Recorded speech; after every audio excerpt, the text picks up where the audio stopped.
When a man walks toward his final judgment without a tremor of remorse, society must confront a terrifying truth, that among us walk predators so utterly devoid of conscience. They view human life as nothing more than obstacles to obliterate. Welcome to True Crime Headquarters, where the stories get darker and the truth cuts deeper. I'm glad you're here. If you enjoy these late-night truths, please like, comment, and subscribe. It helps the channel grow and keeps these stories alive. This is the story of the execution chamber's most unrepentant, Robert Sylvester Alston, aka the Carolina Reaper. Now close your eyes, take a deep breath, and let's begin. Don't forget to subscribe, like, and leave a comment. Thank you. Between 1993 and 1995, the communities surrounding North Carolina's urban corridors became hunting grounds for a remorseless predator who transformed ordinary moments into scenes of unimaginable carnage. Robert Sylvester Alston didn't just take lives. He extinguished them with a chilling deliberateness that revealed the darkest capacities of human cruelty. His victims, 3 women whose only mistake was existing in his proximity, suffered deaths so brutal that seasoned investigators would struggle to comprehend the savagery inflicted upon their bodies. This is not merely a chronicle of criminal violence. This is an exploration of pure malevolence, a descent into the actions of a man who killed without hesitation, without mercy, and ultimately, without any shred of humanity remaining in his blackened soul.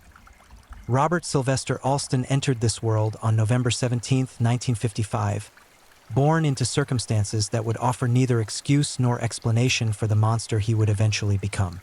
Growing up in the tangled neighborhoods of North Carolina, Alston navigated his formative years through environments marked by poverty and limited opportunity, yet thousands endured similar hardships without transforming into architects of death.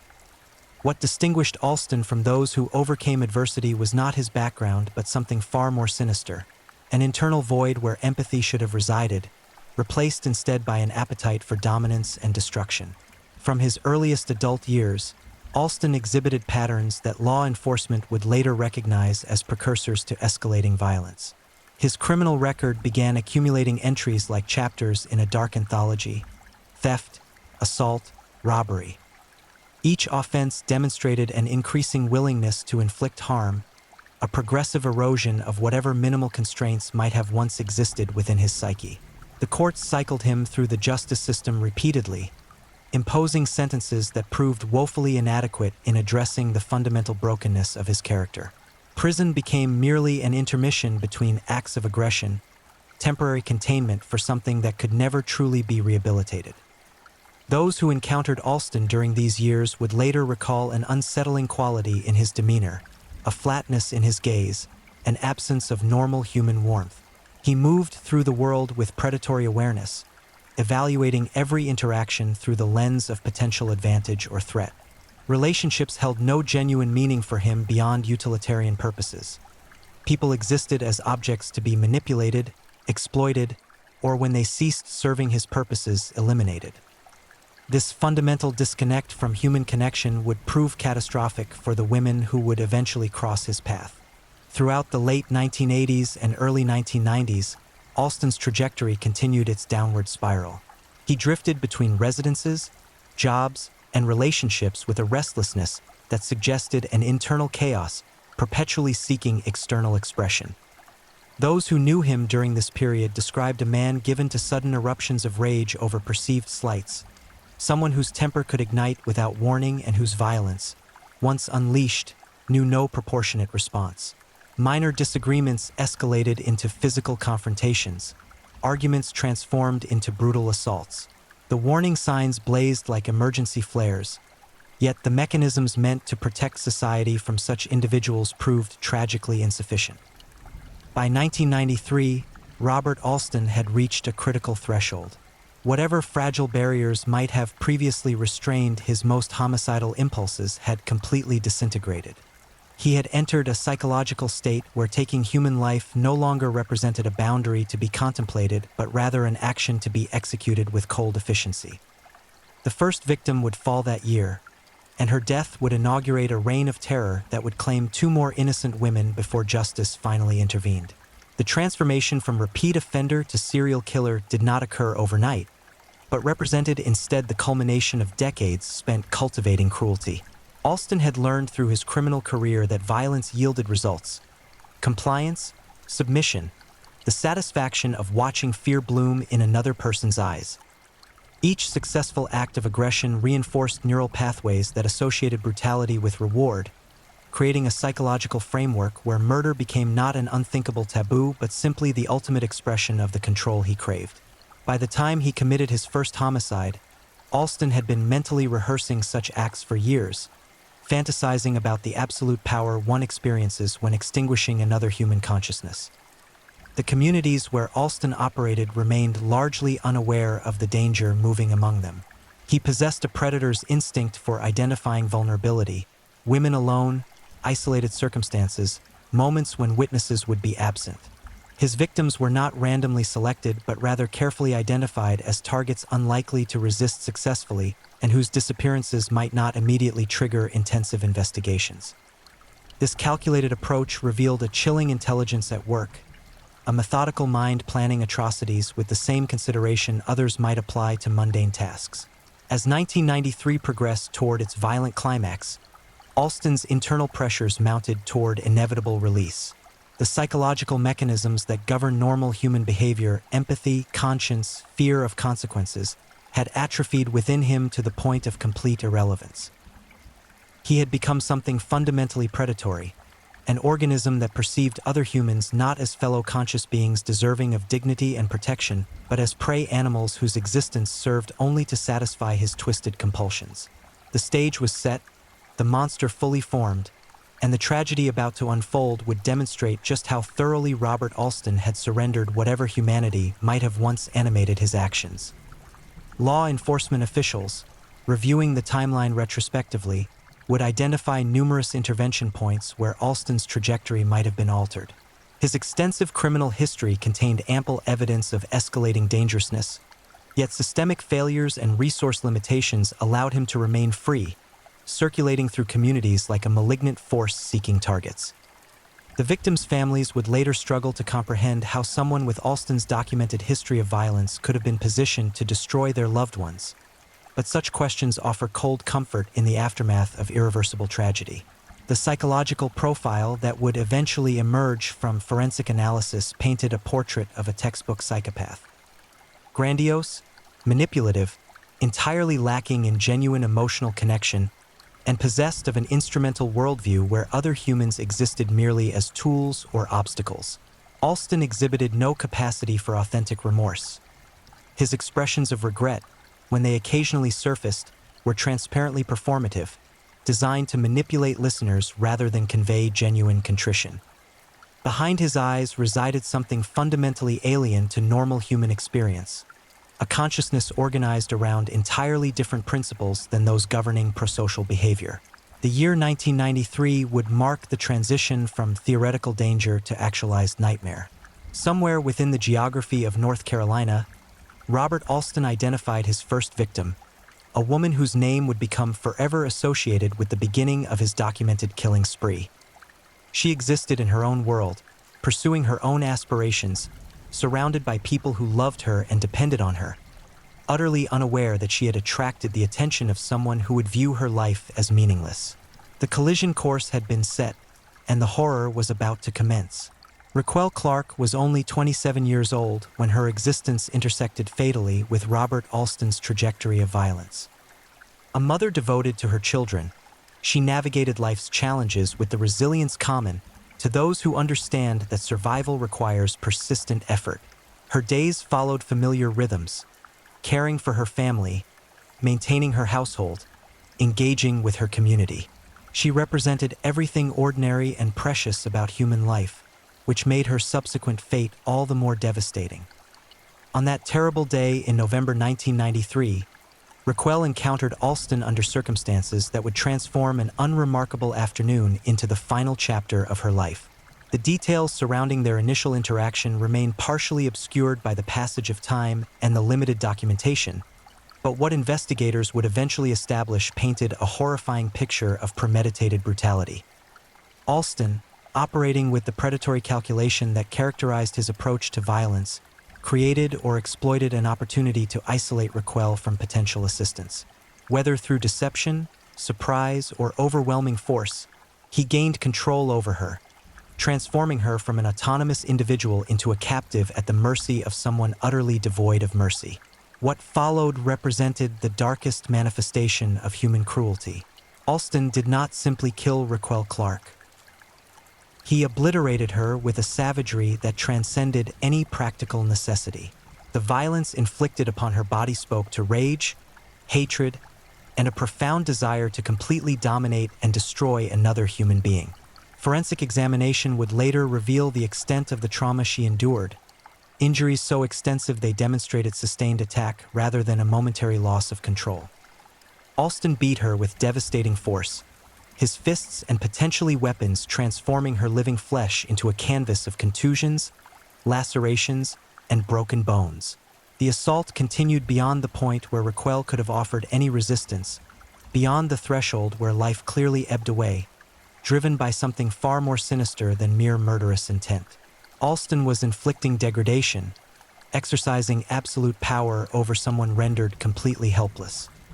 The psychological dimension of such prolonged violence reveals a perpetrator deriving satisfaction not just from killing but from the process itself.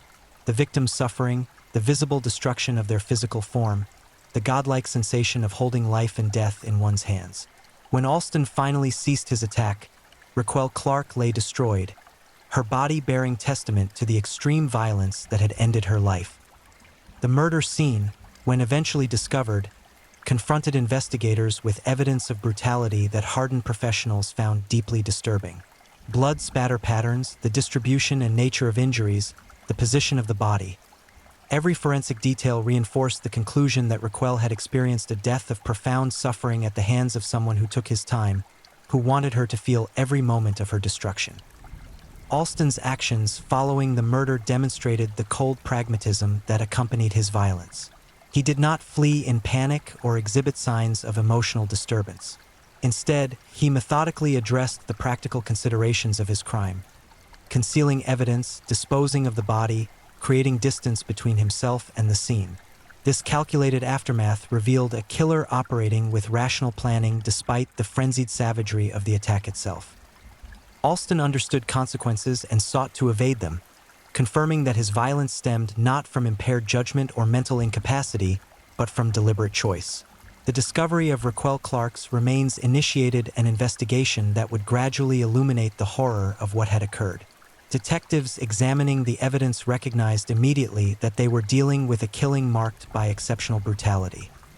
The level of violence inflicted suggested a perpetrator with profound rage, extensive criminal experience, or both. As investigators worked to reconstruct the crime and identify potential suspects, Raquel's family endured the incomprehensible anguish of learning how their loved one's life had ended, not through accident or natural causes, but through deliberate, sustained violence inflicted by another human being. For Robert Alston, the successful completion of his first confirmed murder represented a psychological threshold crossed. He had transformed fantasy into reality, experienced the intoxicating sensation of absolute power over another person's existence, and emerged from the experience without immediate consequences. This success, from his twisted perspective, served as validation and encouragement. The psychological barriers that inhibit most humans from contemplating lethal violence had been not merely breached but demolished. Alston now possessed both the knowledge that he could kill and the experience-based confidence that he could evade immediate capture. The community where Raquel Clark had lived absorbed the shock of her murder with a mixture of grief and fear. Violent crime always disturbs the social fabric, but killings marked by such extreme brutality introduce an additional dimension of dread. Residents understood implicitly that someone capable of such savagery remained among them, potentially identifying future victims even as investigators pursued leads. The psychological impact extended far beyond Raquel's immediate family, touching everyone who recognized that their assumptions about safety and predictability had been shattered by this eruption of predatory violence. As weeks turned into months, the investigation into Raquel Clark's murder continued without producing an arrest. Alston, having successfully evaded immediate detection, moved through his days with the outward appearance of normalcy while internally metabolizing what he had done. For individuals with intact consciences, committing murder typically triggers profound psychological disturbance. Guilt, remorse, fear, intrusive memories.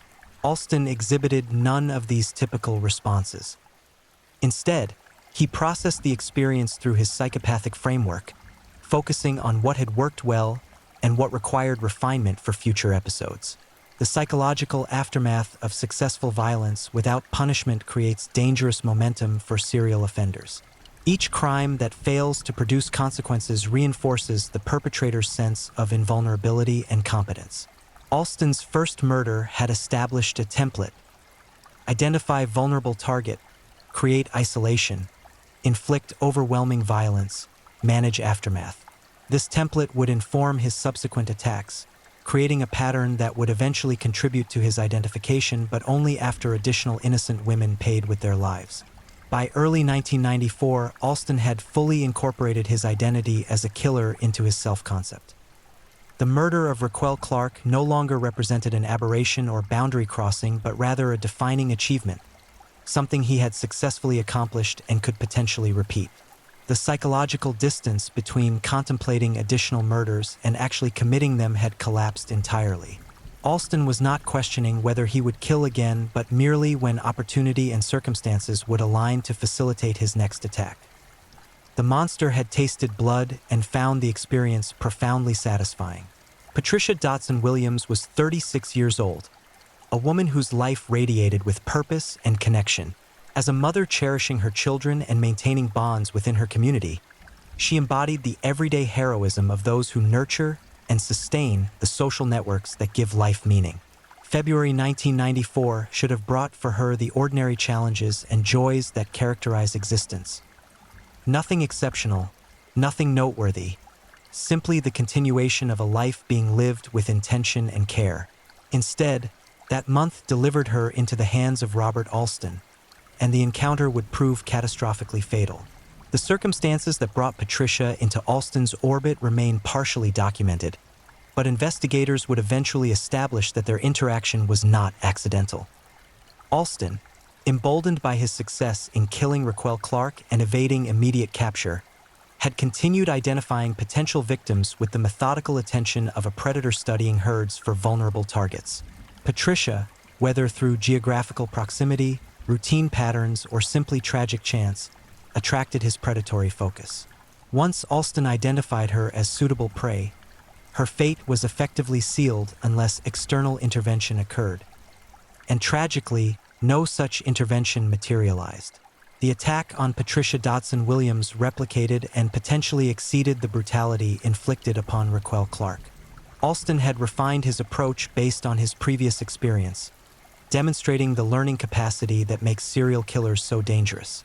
He created circumstances that gave him control and privacy, removing Patricia from any potential sources of assistance or interruption. Once he had established complete dominance over the situation, he unleashed violence of staggering intensity. The forensic evidence from Patricia's murder revealed injuries consistent with sustained, deliberate assault. Alston beat her with devastating force, employing his physical strength and potentially weapons to inflict trauma across her body.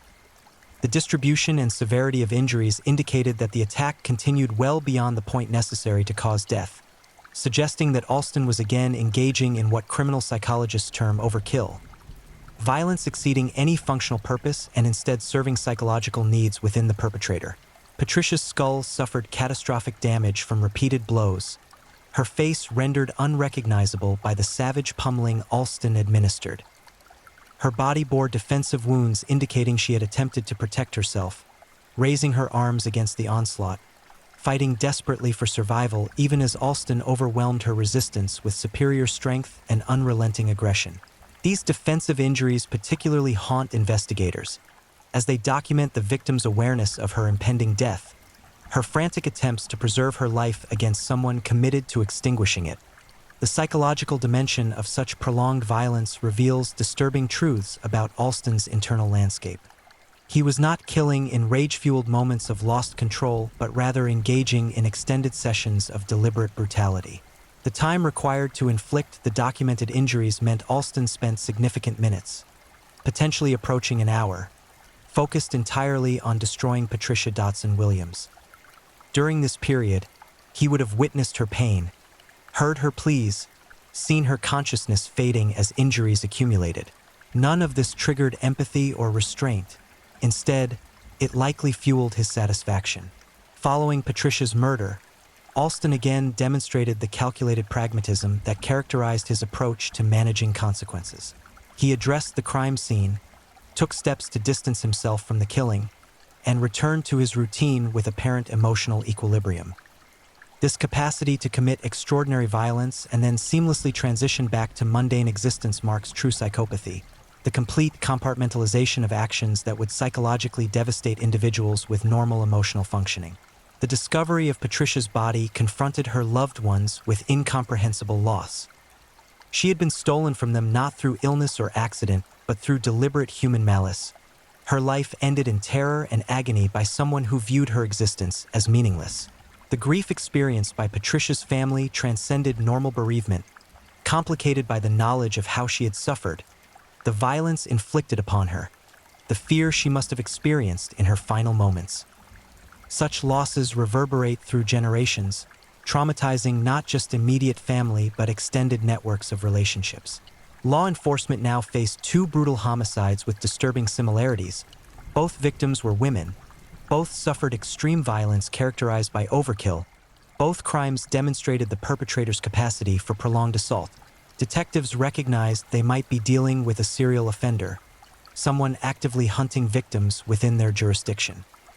The pressure to identify and apprehend the killer intensified dramatically, driven both by professional obligation and by the knowledge that every passing day might allow the perpetrator to claim additional victims.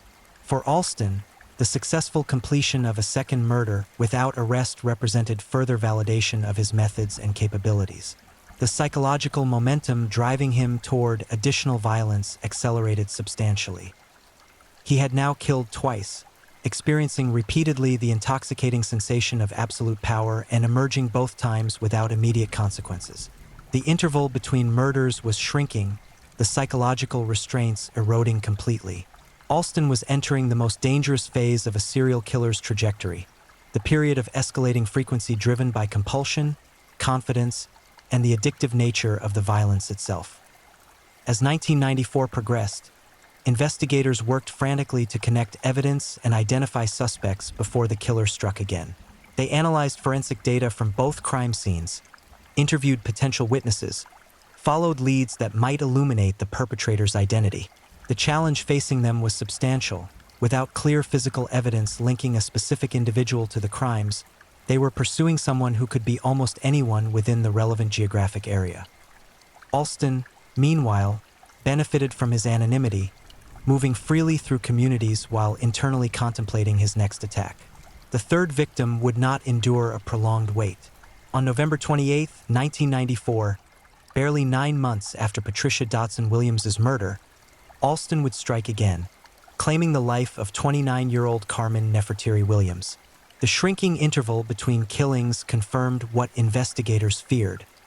They were dealing with a perpetrator whose compulsion to kill was intensifying, whose need for violence was growing more urgent with each successful attack. The countdown to tragedy was accelerating, and despite the determined efforts of law enforcement, they had not yet identified the predator operating within their jurisdiction. The psychological state Alston occupied during this period represented the fully realized serial killer.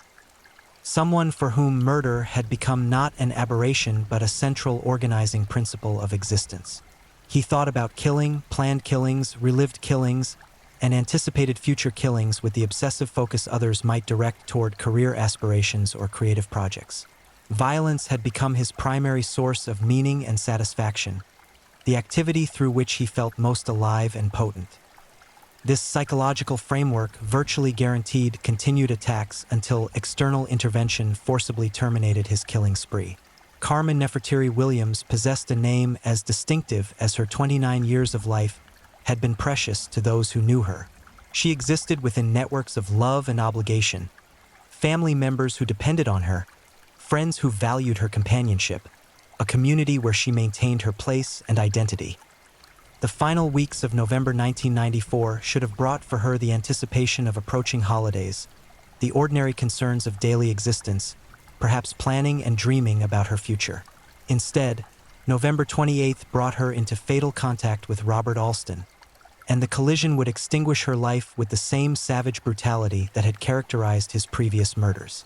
The circumstances of Carmen's death followed the template Alston had now perfected across 2 previous killings. He identified her as a suitable victim based on criteria only his twisted psychology could fully articulate: vulnerability, accessibility, isolation potential. Once he had determined to make her his next target, Alston created or exploited circumstances that gave him the control necessary to perpetrate his violence without interruption or interference.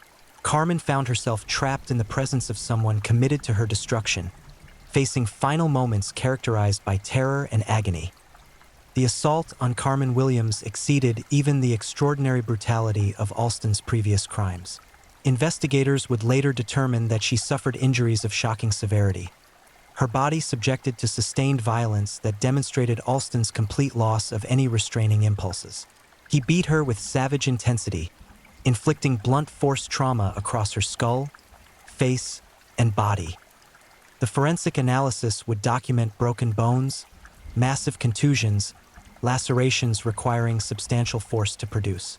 Carmen's death was not swift or merciful but prolonged and agonizing, orchestrated by someone who derived satisfaction from her suffering.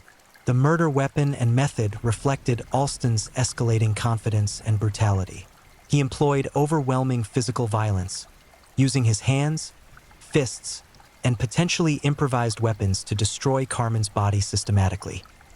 The crime scene, when eventually processed by forensic specialists, revealed evidence of sustained attack, blood spatter patterns consistent with multiple impacts, tissue and biological material distributed across the area, signs of struggle that documented Carmen's desperate attempts to preserve her life against impossible odds.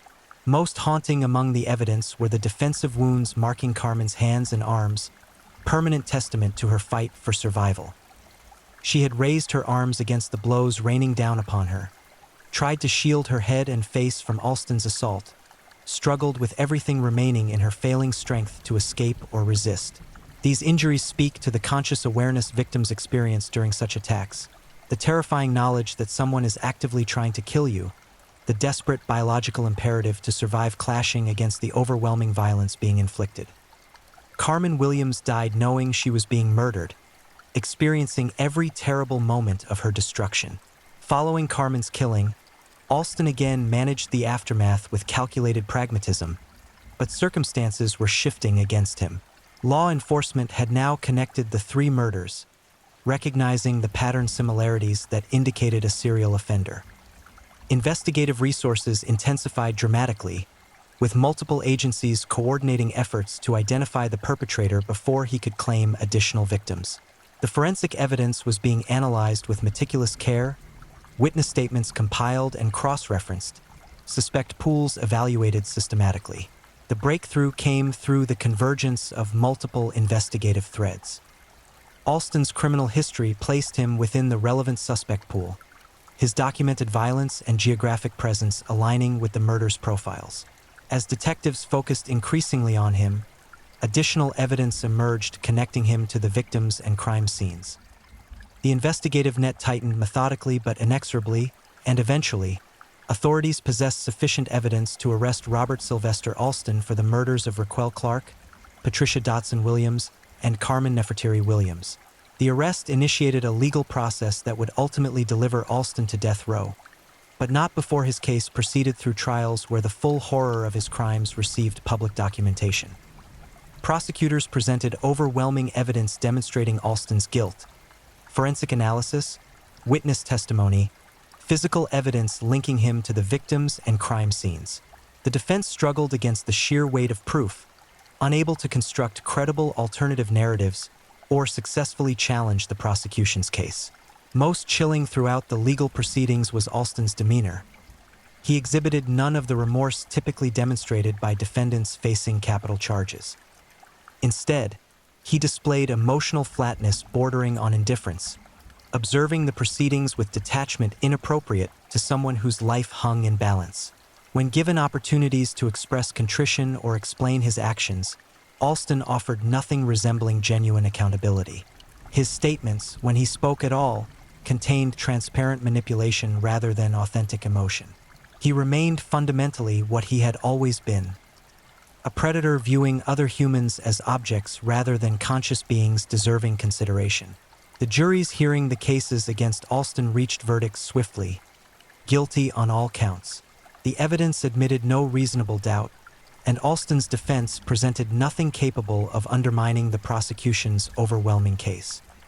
The guilt phase transitioned into penalty phases where prosecutors argued for capital punishment based on the crime's exceptional brutality, the multiple victims, the complete absence of mitigating factors that might justify mercy.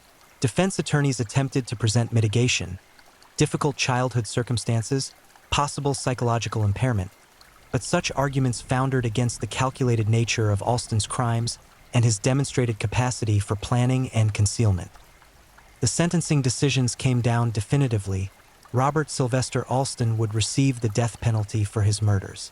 The judicial system had evaluated his crimes and concluded that his continued existence represented an unacceptable threat, and that the gravity of his actions warranted the ultimate sanction. Alston was transferred to North Carolina's death row, where he would remain for the next 2 decades as his case proceeded through mandatory appeals and legal challenges. During his years awaiting execution, Alston never exhibited genuine transformation or rehabilitation. He existed within the prison system as he had existed outside it, fundamentally disconnected from normal human emotional experience, viewing the world through a lens of self-interest and manipulation. Prison officials who interacted with him noted his continued lack of remorse, his instrumental approach to relationships, his essential sociopathy unchanged by circumstances. Whatever processes of reflection and growth might characterize other condemned inmates facing mortality remained absent in Alston's case. The appeals process, while lengthy, ultimately failed to identify grounds for overturning Alston's convictions or sentences. The trials had been conducted properly, the evidence overwhelming, the legal procedures sound. As exhaustion of appeals approached, execution became not a theoretical possibility but an approaching certainty. In 1995, Alston received his death sentence, but it would be December 2, 1995, when the state of North Carolina would finally carry out the execution that terminated his biological existence. The execution itself proceeded according to the sterile protocols governing institutional killing. Alston was transported to the execution chamber, secured to the apparatus, connected to the mechanisms that would deliver the lethal substances into his bloodstream. Witnesses, including representatives of victims' families, law enforcement, media, and corrections officials, gathered to observe the state-sanctioned termination of his life. When the process commenced, chemicals flowed through intravenous lines, first rendering Alston unconscious, then paralyzing his respiratory system, finally stopping his heart. In his final moments, Robert Alston reportedly showed no remorse for his crimes, offering no apologies to his victims' families, expressing no recognition of the suffering he had inflicted. He died as he had lived, emotionally disconnected, devoid of genuine human empathy, fundamentally alien to the moral principles governing civilized society. The witnesses observed clinically as his vital signs ceased, as the man who had brutally murdered 3 women experienced the termination of consciousness he had inflicted upon others. The pronouncement came formally: Robert Sylvester Alston was dead, executed by the state of North Carolina for the murders of Raquel Clark, Patricia Dotson Williams, and Carmen Nefertiri Williams. The legal chapter closed, but the emotional aftermath for victims' families would extend indefinitely. They had witnessed the perpetrator's punishment, seen justice administered according to law's provisions, but such closure proves hollow against the magnitude of irreversible loss. The case of Robert Alston stands as testament to humanity's darkest potentials, the capacity for remorseless predation, for treating conscious beings as disposable objects, for inflicting suffering without conscience or constraint. His victims deserve remembrance not merely as statistics in a criminal case, but as individuals whose lives held meaning and value, who loved and were loved, whose stolen futures represented incalculable loss extending far beyond their own experiences to embrace all those whose lives they touched. The terror Alston inflicted ended with his execution, but the questions his existence raises persist. How do societies identify and neutralize such predators before they claim victims? What interventions might alter trajectories towards serial violence? How do communities heal from the trauma inflicted by predatory killers? These questions admit no simple answers, but the imperative to address them remains urgent as long as individuals like Robert Sylvester Alston emerge to demonstrate humanity's capacity for monstrous cruelty. If you're new here, welcome to the channel, where we dive into true crime stories with calmness and respect. A special shout out to my amazing subscribers who've been with me from the start. Thank you for your incredible support. If you're still with me, drop a comment. Let me know where you're tuning in from and what time it is in your part of the world. Or just say hello so I know you're still here. And if you haven't already, make sure to like this video and hit subscribe so you won't miss any of our upcoming true crime stories perfect for winding down. Now, let's move on to our second story. Story 2, The Surgeon of Shadows. Joshua Anderson's Reign of Terror. There are monsters who announce themselves with rage and chaos, and then there are those who move through the world wearing the mask of normalcy so convincingly that when the truth finally surfaces, it doesn't just shock. It shatters every assumption we hold about the human capacity for darkness hiding in plain sight. Joshua Anderson wasn't the predator lurking in abandoned warehouses or haunting desolate highways under cover of darkness.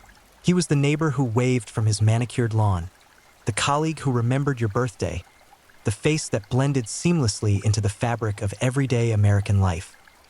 But behind the carefully constructed facade of suburban respectability, Anderson cultivated a secret existence so depraved, so methodically cruel, that when investigators finally pierced the veil of his double life, they discovered a chamber of horrors that would fundamentally alter how an entire community understood the concept of evil. This wasn't a story of sudden explosive violence or crimes of passion that spiral beyond control. This was calculated, sustained, deliberate brutality. A systematic campaign of human destruction that unfolded over years while the world remained blissfully, tragically ignorant. What Anderson did to his victims transcended conventional understanding of murder. He didn't simply end lives. He dismantled them, piece by piece, moment by agonizing moment, with the precision of someone who had transformed killing into both art and obsession. The truth, when it emerged, would prove more horrifying than any nightmare, because nightmares eventually end. For Joshua Anderson's victims, the nightmare became their final, inescapable reality. Welcome to a descent into authenticated darkness, where every detail has been verified, every horror documented, and every victim deserves to have their story told with unflinching honesty. This is the complete chronicle of Joshua Anderson, the man who proved that true evil doesn't announce itself with thunder. It whispers, it smiles, and it waits. Joshua Michael Anderson entered the world on a humid August morning in 1978, arriving in a mid-sized Georgia town where Spanish moss draped from ancient oaks and secrets festered in the suffocating heat. Nothing about his early years suggested the monstrosity that would later emerge. His childhood photographs show an ordinary boy with unremarkable features. Sandy brown hair, pale blue eyes that seemed neither warm nor cold, just empty in a way that wouldn't register as significant until decades later, when forensic psychologists would analyze those same images, searching for early warning signs. His parents, Gerald and Martha Anderson, maintained a household that neighbors described as quiet, orderly, perhaps excessively so. Gerald worked as a regional insurance adjuster, a profession requiring meticulous attention to detail and emotional detachment, traits he apparently passed to his son along with his surname. Martha devoted herself to maintaining their home with an intensity that bordered on compulsive, where every surface gleamed and nothing ever appeared out of place. The Anderson residence stood as a monument to control, where spontaneity was viewed with suspicion and deviation from routine triggered disproportionate responses. Young Joshua learned early that conformity brought approval, that blending in meant survival, that showing the world what it expected to see was the path of least resistance. He performed adequately in school, neither excelling nor failing, carefully maintaining that comfortable middle ground where teachers' attention passed over him without pause. He participated in appropriate extracurricular activities, junior chess club, community service projects, church youth group, collecting the experiences that would later serve as credentials of normalcy, evidence of a well-adjusted childhood that existed only on paper. But behind this carefully curated exterior, something fundamentally wrong was developing. Neighborhood pets began disappearing with disturbing frequency during Joshua's adolescent years. Cats failed to return home. Dogs vanished from secured yards. Small animals were discovered in wooded areas behind the Anderson property, their bodies displaying injuries that suggested neither predator attacks nor accidents, but something far more deliberate and experimental. When questioned, Joshua expressed appropriate concern, even volunteering to help create missing pet flyers, his face arranged in an expression of sympathy that never quite reached those pale, calculating eyes. His teenage years passed in this manner, maintaining the facade, perfecting the performance, learning how to mirror human emotion without actually experiencing it. He graduated high school with a respectable if unspectacular grade point average, delivered a forgettable speech at his graduation about community and future aspirations, and enrolled in a state university where he declared a major in business administration, the most generic, unremarkable choice available.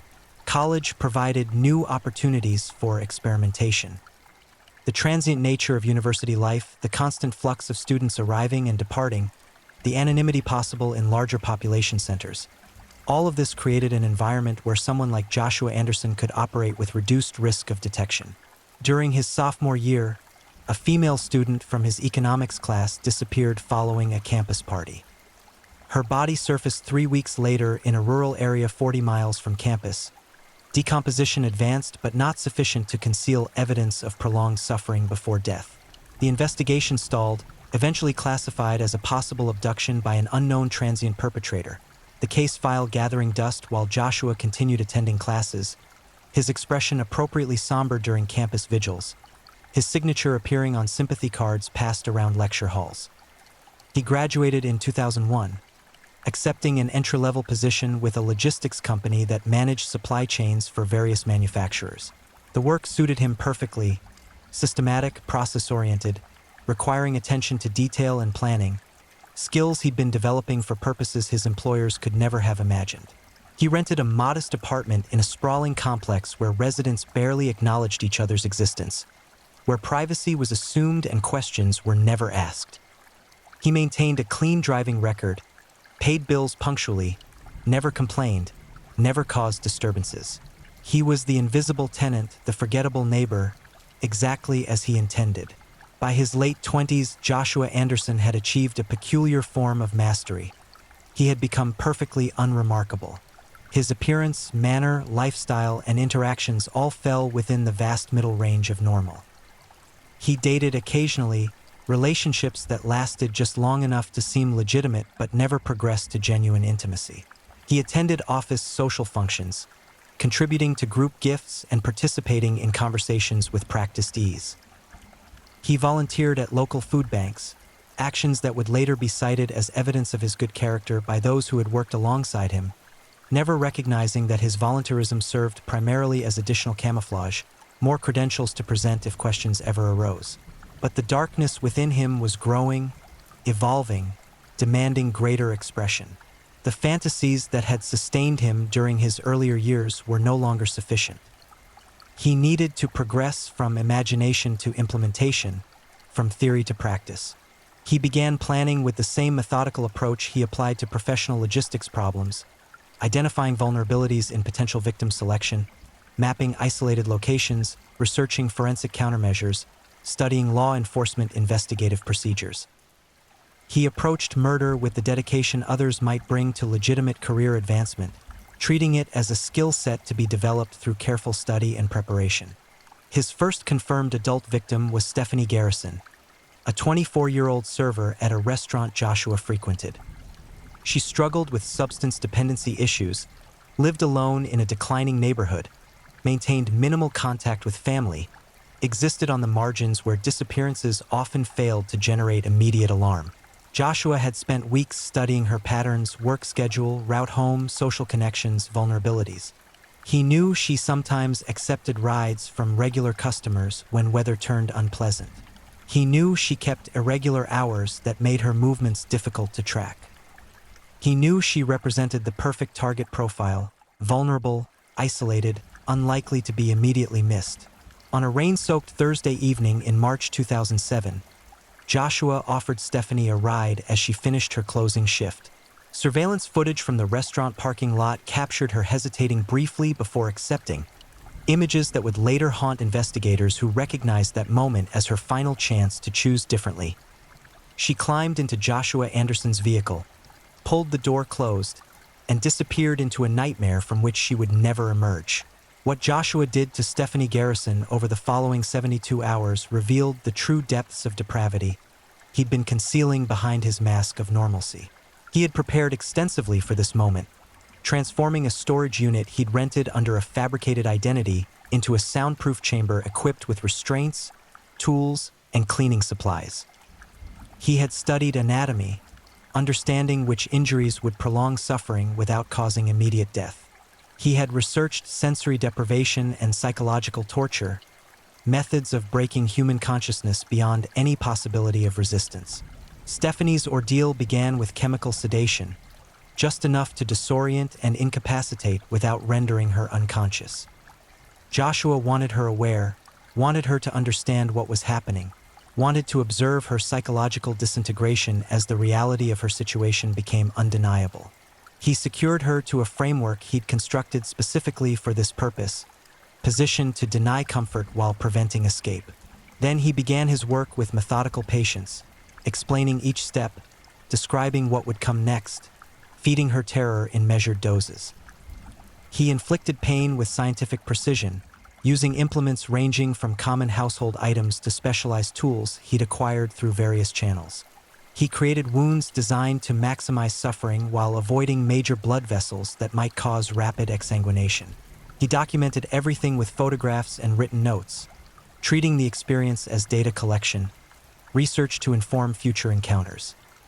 When Stephanie's screams became hoarse whispers, when her pleas dissolved into incoherent sounds, when her mind finally shattered under the unbearable weight of sustained agony, Joshua observed these transitions with clinical interest, noting the progression in his journal. He kept her alive far longer than should have been physiologically possible, extending her nightmare through forced hydration and crude medical intervention. Only when she had been reduced to something barely recognizable as human, when her body had been thoroughly violated and her consciousness irreparably fragmented, did Joshua finally administer the final trauma that ended her biological functions. Even then, his work wasn't finished. He spent additional hours dismembering the remains, packaging them with characteristic attention to detail, distributing them across multiple disposal sites he'd scouted during previous reconnaissance missions.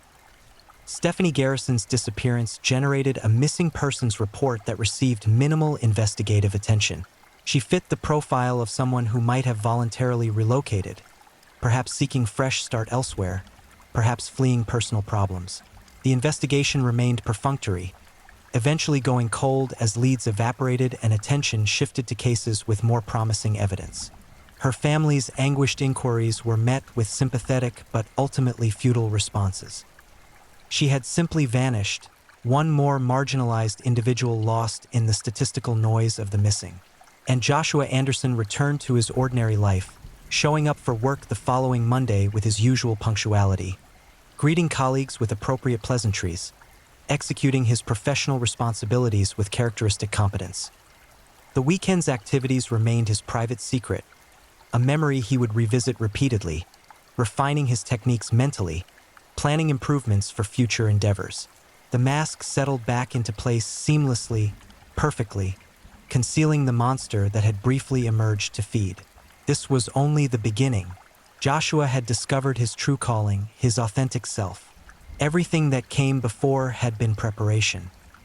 Everything that followed would be the systematic expression of appetites that most humans cannot comprehend, carried out by someone who had perfected the art of hiding in plain sight, whose greatest weapon was the fundamental human tendency to trust that normalcy means safety, that familiar faces cannot harbor unfathomable darkness.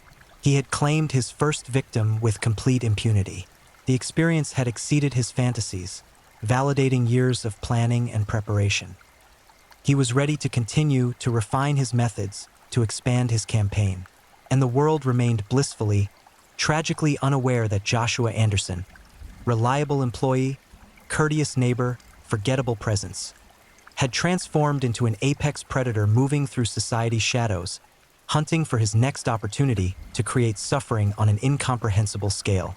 The nightmare was accelerating, and no one yet suspected it had even begun. Joshua Anderson's evolution as a predator demonstrated chilling sophistication. Unlike impulsive killers who operate in frenzy and leave chaotic evidence trails, he approached each subsequent victim acquisition with the strategic planning of a military operation. The success of the Stephanie Garrison disposal had confirmed the viability of his methodology, but Anderson wasn't content with repetition. He was driven by a compulsion toward refinement, toward perfection of technique, toward pushing boundaries of duration and intensity in the suffering he could orchestrate. Over the following 18 months, 3 more individuals vanished from the greater metropolitan area where Anderson maintained his carefully constructed legitimate existence. Each victim was selected through exhaustive surveillance and risk assessment. He targeted those existing on society's periphery, individuals whose disappearances would trigger minimal investigative response, whose marginal status made them vulnerable, whose connections to stable community networks were tenuous or non-existent. His second confirmed victim was Marcus Delahant, a 31-year-old construction worker battling unemployment and spiraling addiction. Marcus had been living in a weekly rate motel, burning through diminishing savings, increasingly desperate for work or any means of generating income. Joshua encountered him at a hardware store where Marcus was attempting to sell tools from his former employment, cash transactions that suggested financial desperation. Anderson approached with an offer of day labor, claiming to need help with a renovation project at a property he supposedly owned in a rural area outside city limits. The property existed, a foreclosed farmhouse Anderson had located through public records, abandoned and isolated, perfect for his purposes. He had broken in weeks earlier, establishing it as a temporary operational site, installing the restraints and equipment necessary for extended sessions. When Marcus arrived expecting legitimate work and payment, he instead found himself confronting a horror beyond comprehension. Anderson's treatment of Marcus demonstrated evolution in his technique. Where Stephanie's ordeal had lasted approximately 72 hours, Marcus endured nearly 5 days of sustained torture. Joshua had refined his understanding of fluid management and basic life support, extending viability through calculated interventions. He employed increasingly sophisticated implements, having acquired through various channels tools typically reserved for surgical applications, using them for purposes their manufacturers never intended. Marcus's physical disintegration was documented in photographs that would later cause seasoned homicide investigators to require counseling. Anderson had methodically worked through the human body's pain centers, exploring nervous system responses, testing thresholds, observing psychological collapse. He had inflicted burns, lacerations, penetrating trauma, and systematic mutilation, all while maintaining Marcus's consciousness through chemical means, forcing him to remain present for every moment of his destruction. The psychological dimension of Anderson's torture revealed perhaps its most disturbing aspect. He maintained constant verbal interaction with his victims, conducting grotesque parodies of conversation, asking questions about their experiences, soliciting feedback about techniques. This wasn't the ranting of a disorganized psychotic, but the methodical inquiry of someone treating torture as a subject for empirical investigation. He would pause between trauma inflictions to make notes, adjust approaches, test variables. His victims became living laboratories for exploring human capacity to endure unbearable suffering. When Marcus finally died, not from any single catastrophic injury, but from cumulative trauma overwhelming his body's ability to maintain function, Anderson spent additional hours with the remains, continuing his examination, documenting post-mortem findings. His disposal methodology had also evolved. Rather than simple dismemberment, he now employed chemical reduction techniques researched through academic papers and forensic literature. He was learning from each iteration, applying knowledge gained to improve operational security and reduce evidence availability. Marcus Delahunty's disappearance received even less investigative attention than Stephanie's.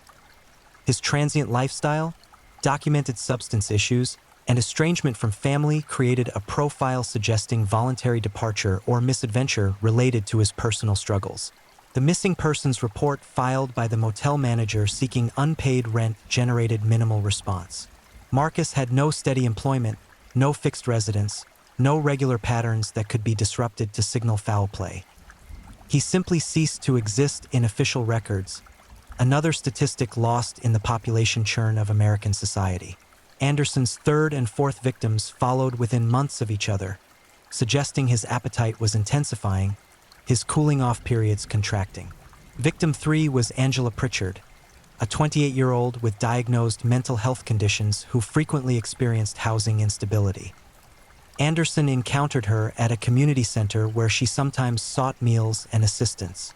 He invested weeks in establishing rapport, presenting himself as a social services volunteer, building trust through small kindnesses and apparent concern.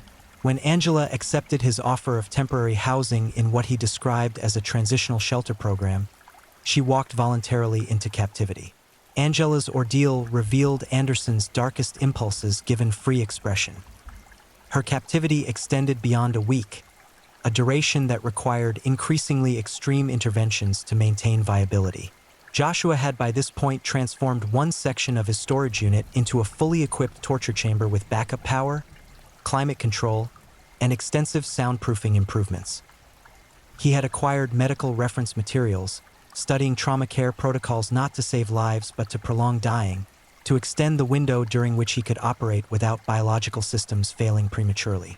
The specifics of what Anderson inflicted upon Angela Pritchard exceed the boundaries of what can be detailed in full, even in a comprehensive examination of his crimes.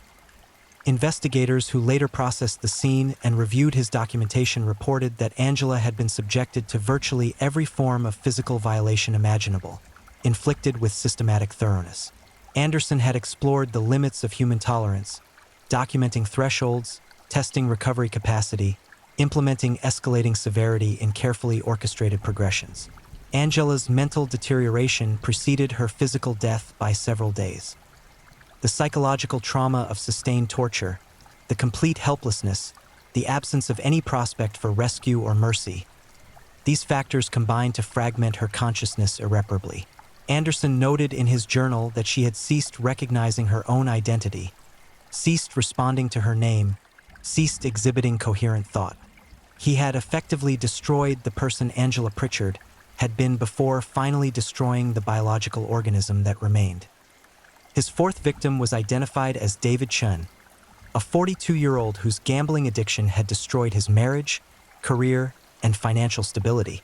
David was living in his vehicle, parking in different locations nightly, surviving through odd jobs and escalating desperation.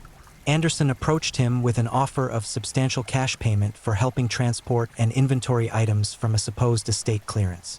The promise of money was irresistible to someone in David's circumstances. He agreed immediately, sealing his fate with that decision. David's experience mirrored the horrors inflicted on previous victims, but with additional dimensions reflecting Anderson's evolving experimentation.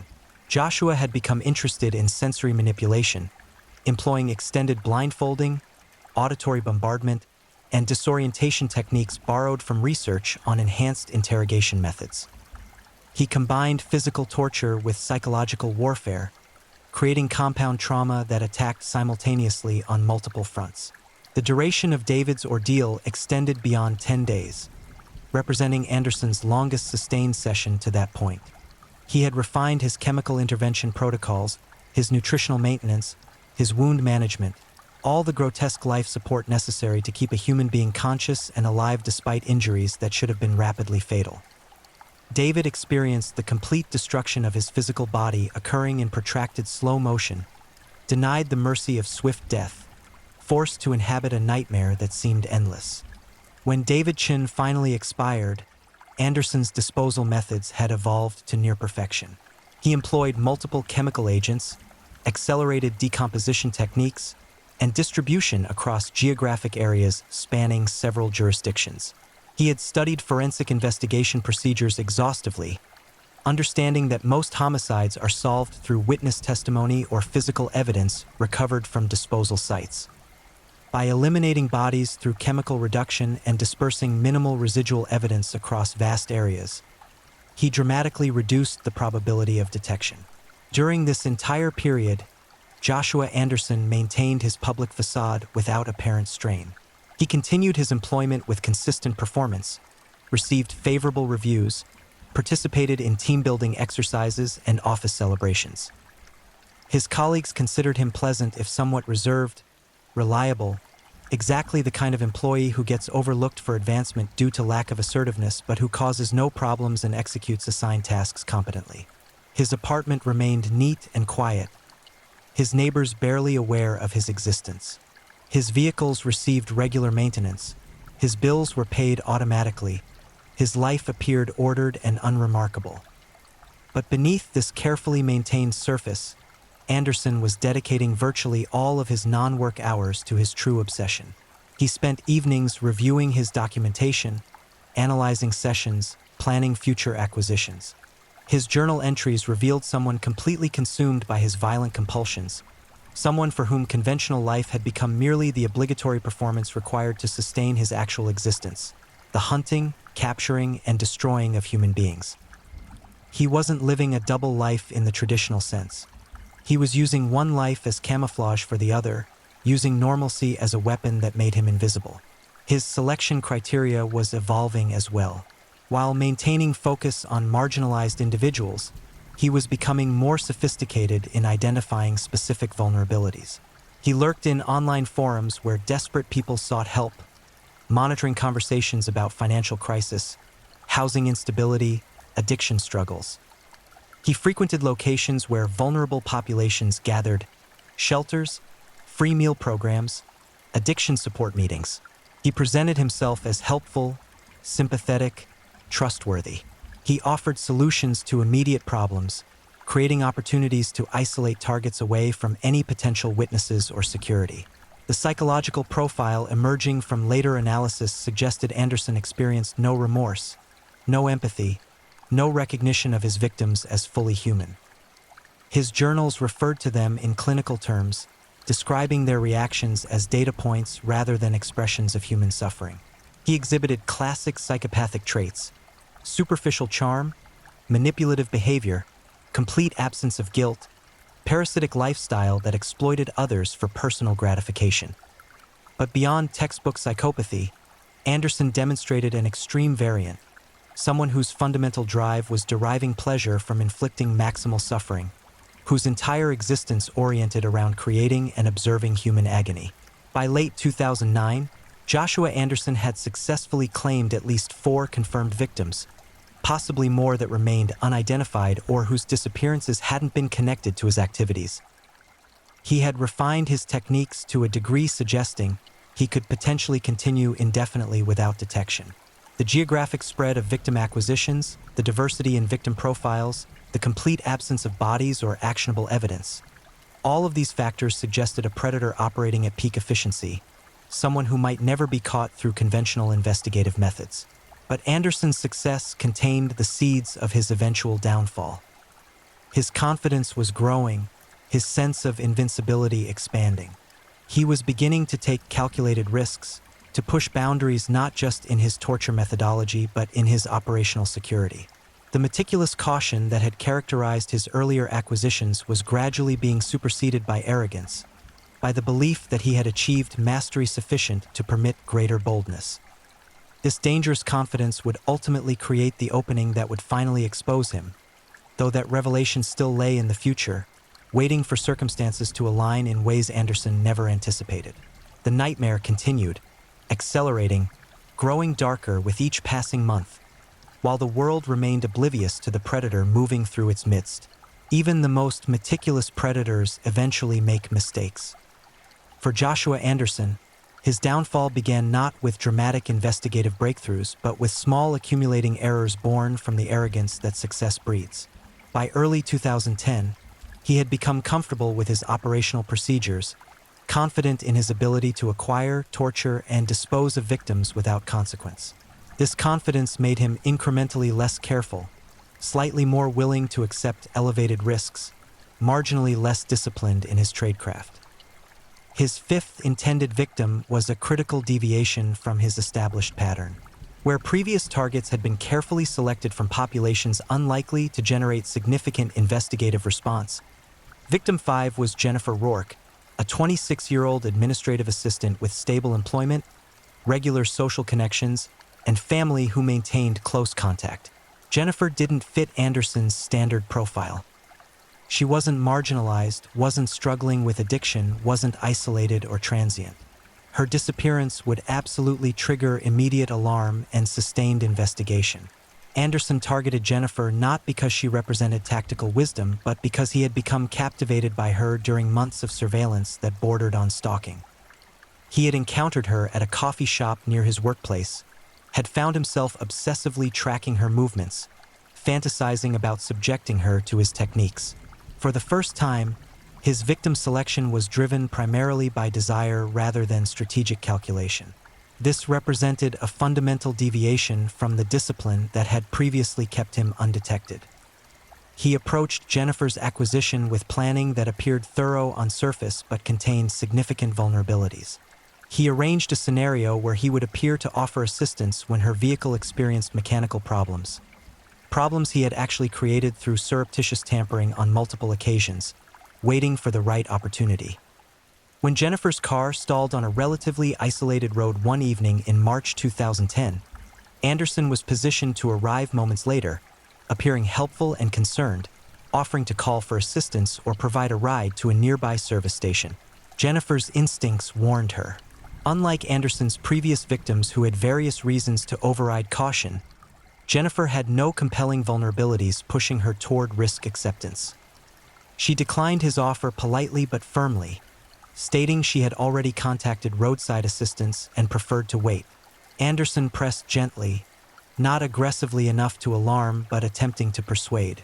Jennifer remained adamant.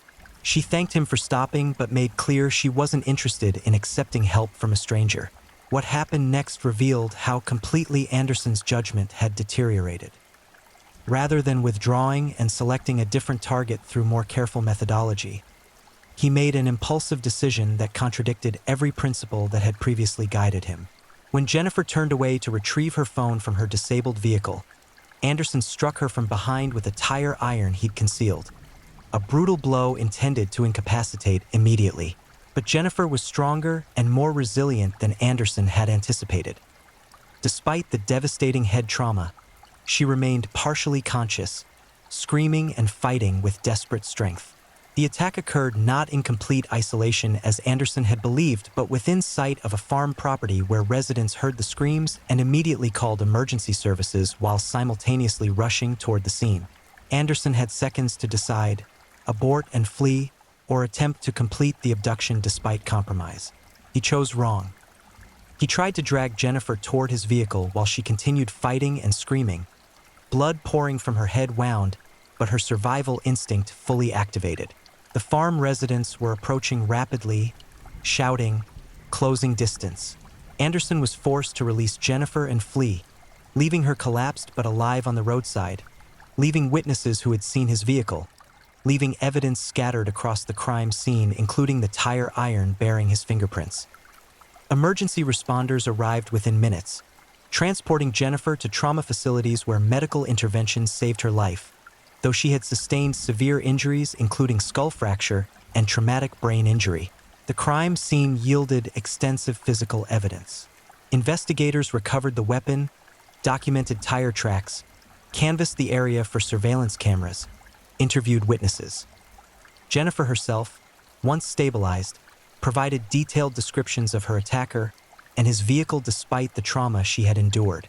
Within 48 hours, investigators had developed a clear suspect description and vehicle identification. Traffic camera analysis backtracked Anderson's movements. His license plate was captured on multiple systems.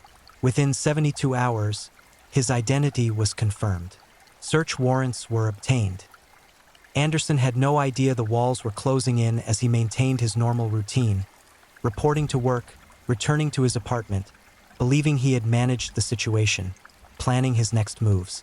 When law enforcement executed search warrants simultaneously at Anderson's apartment, workplace, vehicle, and storage unit on March 19, 2010, they anticipated finding evidence related to the assault on Jennifer Rourke. What they actually discovered exceeded their worst expectations and triggered one of the most intensive homicide investigations in state history. The storage unit revealed a fully equipped torture chamber that investigators would later describe as resembling something from horror fiction, except this was documented reality. The space contained restraint equipment, extensive tool collections including medical implements and devices designed explicitly for inflicting pain, soundproofing materials, cleaning supplies in quantities suggesting regular use, and most damning, exhaustive documentation. Anderson had photographed everything, maintaining digital files organized by victim, date, and technique. He had written detailed journals describing his activities, his observations, his ongoing experimentation. He had preserved victim identification materials, driver's licenses, personal items, jewelry as trophies. The apartment search revealed additional documentation, encrypted files that forensic analysts eventually accessed, discovering video recordings of some sessions. Anderson had filmed portions of his torture activities, creating permanent records of atrocities being inflicted on helpless victims. The recordings confirmed at least 4 previous homicides and suggested possibility of additional unidentified victims. The level of organization, documentation, and preservation contradicted the careful disposal methodology, revealing a compulsion toward keeping records that ultimately guaranteed his conviction. Vehicle searches produced trace evidence linking Anderson to multiple crime scenes and victim last known locations. Forensic analysis of his computers revealed search histories documenting extensive research into torture techniques, forensic countermeasures, victim disposal methods, and law enforcement investigative procedures. His entire digital footprint painted a portrait of someone who had transformed violence into an all-consuming obsession, who had dedicated years to perfecting his capacity to inflict suffering. Joshua Anderson was taken into custody without resistance on March 19, 2010. When confronted with evidence, he initially maintained complete silence, consulting immediately with legal counsel. His attorneys recognized instantly the overwhelming nature of the prosecution's case. The physical evidence, documentation, witness testimony, and victim statements created an essentially insurmountable evidentiary mountain. Jennifer Rourke's survival meant attempted murder charges carried severe penalties, and the discovery of materials documenting previous homicides added multiple capital murder charges. The investigation expanded dramatically following Anderson's arrest. Missing persons cases spanning several years were re-examined through the lens of his documented activities. Forensic teams processed his storage unit and the various sites he had utilized, recovering trace evidence that confirmed multiple victims. Anthropological analysis of minute remains found at disposal sites provided DNA evidence identifying some victims. The investigation eventually confirmed 4 homicide victims with strong evidence suggesting at least 2 additional probable victims whose remains were too degraded or dispersed for definitive identification. Stephanie Garrison, Marcus Delahant, Angela Pritchard, and David Chun were all identified through various means: DNA from preserved tissue, dental records matched to photographs in Anderson's possession, personal effects found in his trophy collection. Families who had spent years desperate for any information about their missing loved ones finally received horrible but definitive answers. The grief was profound, but at least uncertainty ended, replaced by tragic knowledge. The criminal proceedings against Joshua Anderson unfolded over the following months. His defense team recognized that contesting guilt was impossible given the evidence. Their strategy focused on avoiding death penalty, arguing for multiple life sentences without parole possibility. Prosecutors demanded capital punishment, presenting Anderson as an extreme threat who had demonstrated sustained, calculated, sadistic violence against multiple victims with clear intention to continue indefinitely if not apprehended. The evidence presented during preliminary hearings and grand jury proceedings was so disturbing that several participants required psychological counseling. The photographs, videos, and journal entries depicted suffering of such intensity and duration that even experienced homicide investigators and prosecutors found the material emotionally overwhelming. Anderson's complete lack of remorse, his clinical documentation of victim responses, his obvious pleasure in inflicting agony. All of this painted a portrait of someone fundamentally incompatible with human society, someone for whom rehabilitation was not merely unlikely but conceptually impossible. Jennifer Rourke's testimony during proceedings proved particularly powerful. Despite ongoing recovery from her injuries, she provided composed, detailed accounts of Anderson's attack and her fight for survival. Her presence represented something rare in serial predator cases. A survivor able to confront her attacker, to testify about his actions, to humanize the violence through her direct experience. Her testimony helped ensure that prosecutors could present not just documentary evidence but living witness to Anderson's predatory nature. Anderson himself remained largely silent throughout proceedings, offering no explanations, no expressions of remorse, no acknowledgement of his victim's humanity. His effect during court appearances struck observers as eerily flat, almost disinterested, as though the proceedings concerned someone else entirely. Psychological evaluations concluded he met clinical criteria for antisocial personality disorder with sadistic features, that he posed ongoing extreme danger, that no treatment interventions offered realistic prospects for behavioral modification. The families of identified victims attended proceedings when physically and emotionally capable, seeking some form of closure, some recognition of their loved one's value beyond their roles as Anderson's victims. Their victim impact statements documented the cascading destruction that his actions had created. Not just the direct victims, but everyone connected to them. Entire networks of family and friends traumatized by sudden loss and horrific revelations about how their loved ones died. Stephanie Garrison's mother described years of desperate searching, of hoping despite fading probability, of finally learning the truth and wishing desperately she could return to not knowing. Marcus Delahan's sister spoke about a man who had struggled with addiction but was fighting for recovery, whose life had value and potential despite his challenges, who deserved better than being destroyed for one person's sadistic pleasure. Angela Pritchard's brother could barely speak through his grief, managing only to express that his sister had been vulnerable and deserving of protection, not predation. David Chen's ex-wife acknowledged their marriage had failed but insisted he remained a human being entitled to dignity, not the torture chamber nightmare Anderson had inflicted. These testimonies humanized the victims, provided context for lives that had been reduced to clinical documentation in Anderson's journals. They reminded everyone present that behind the horror were actual people whose absence created permanent voids in the lives of those who loved them.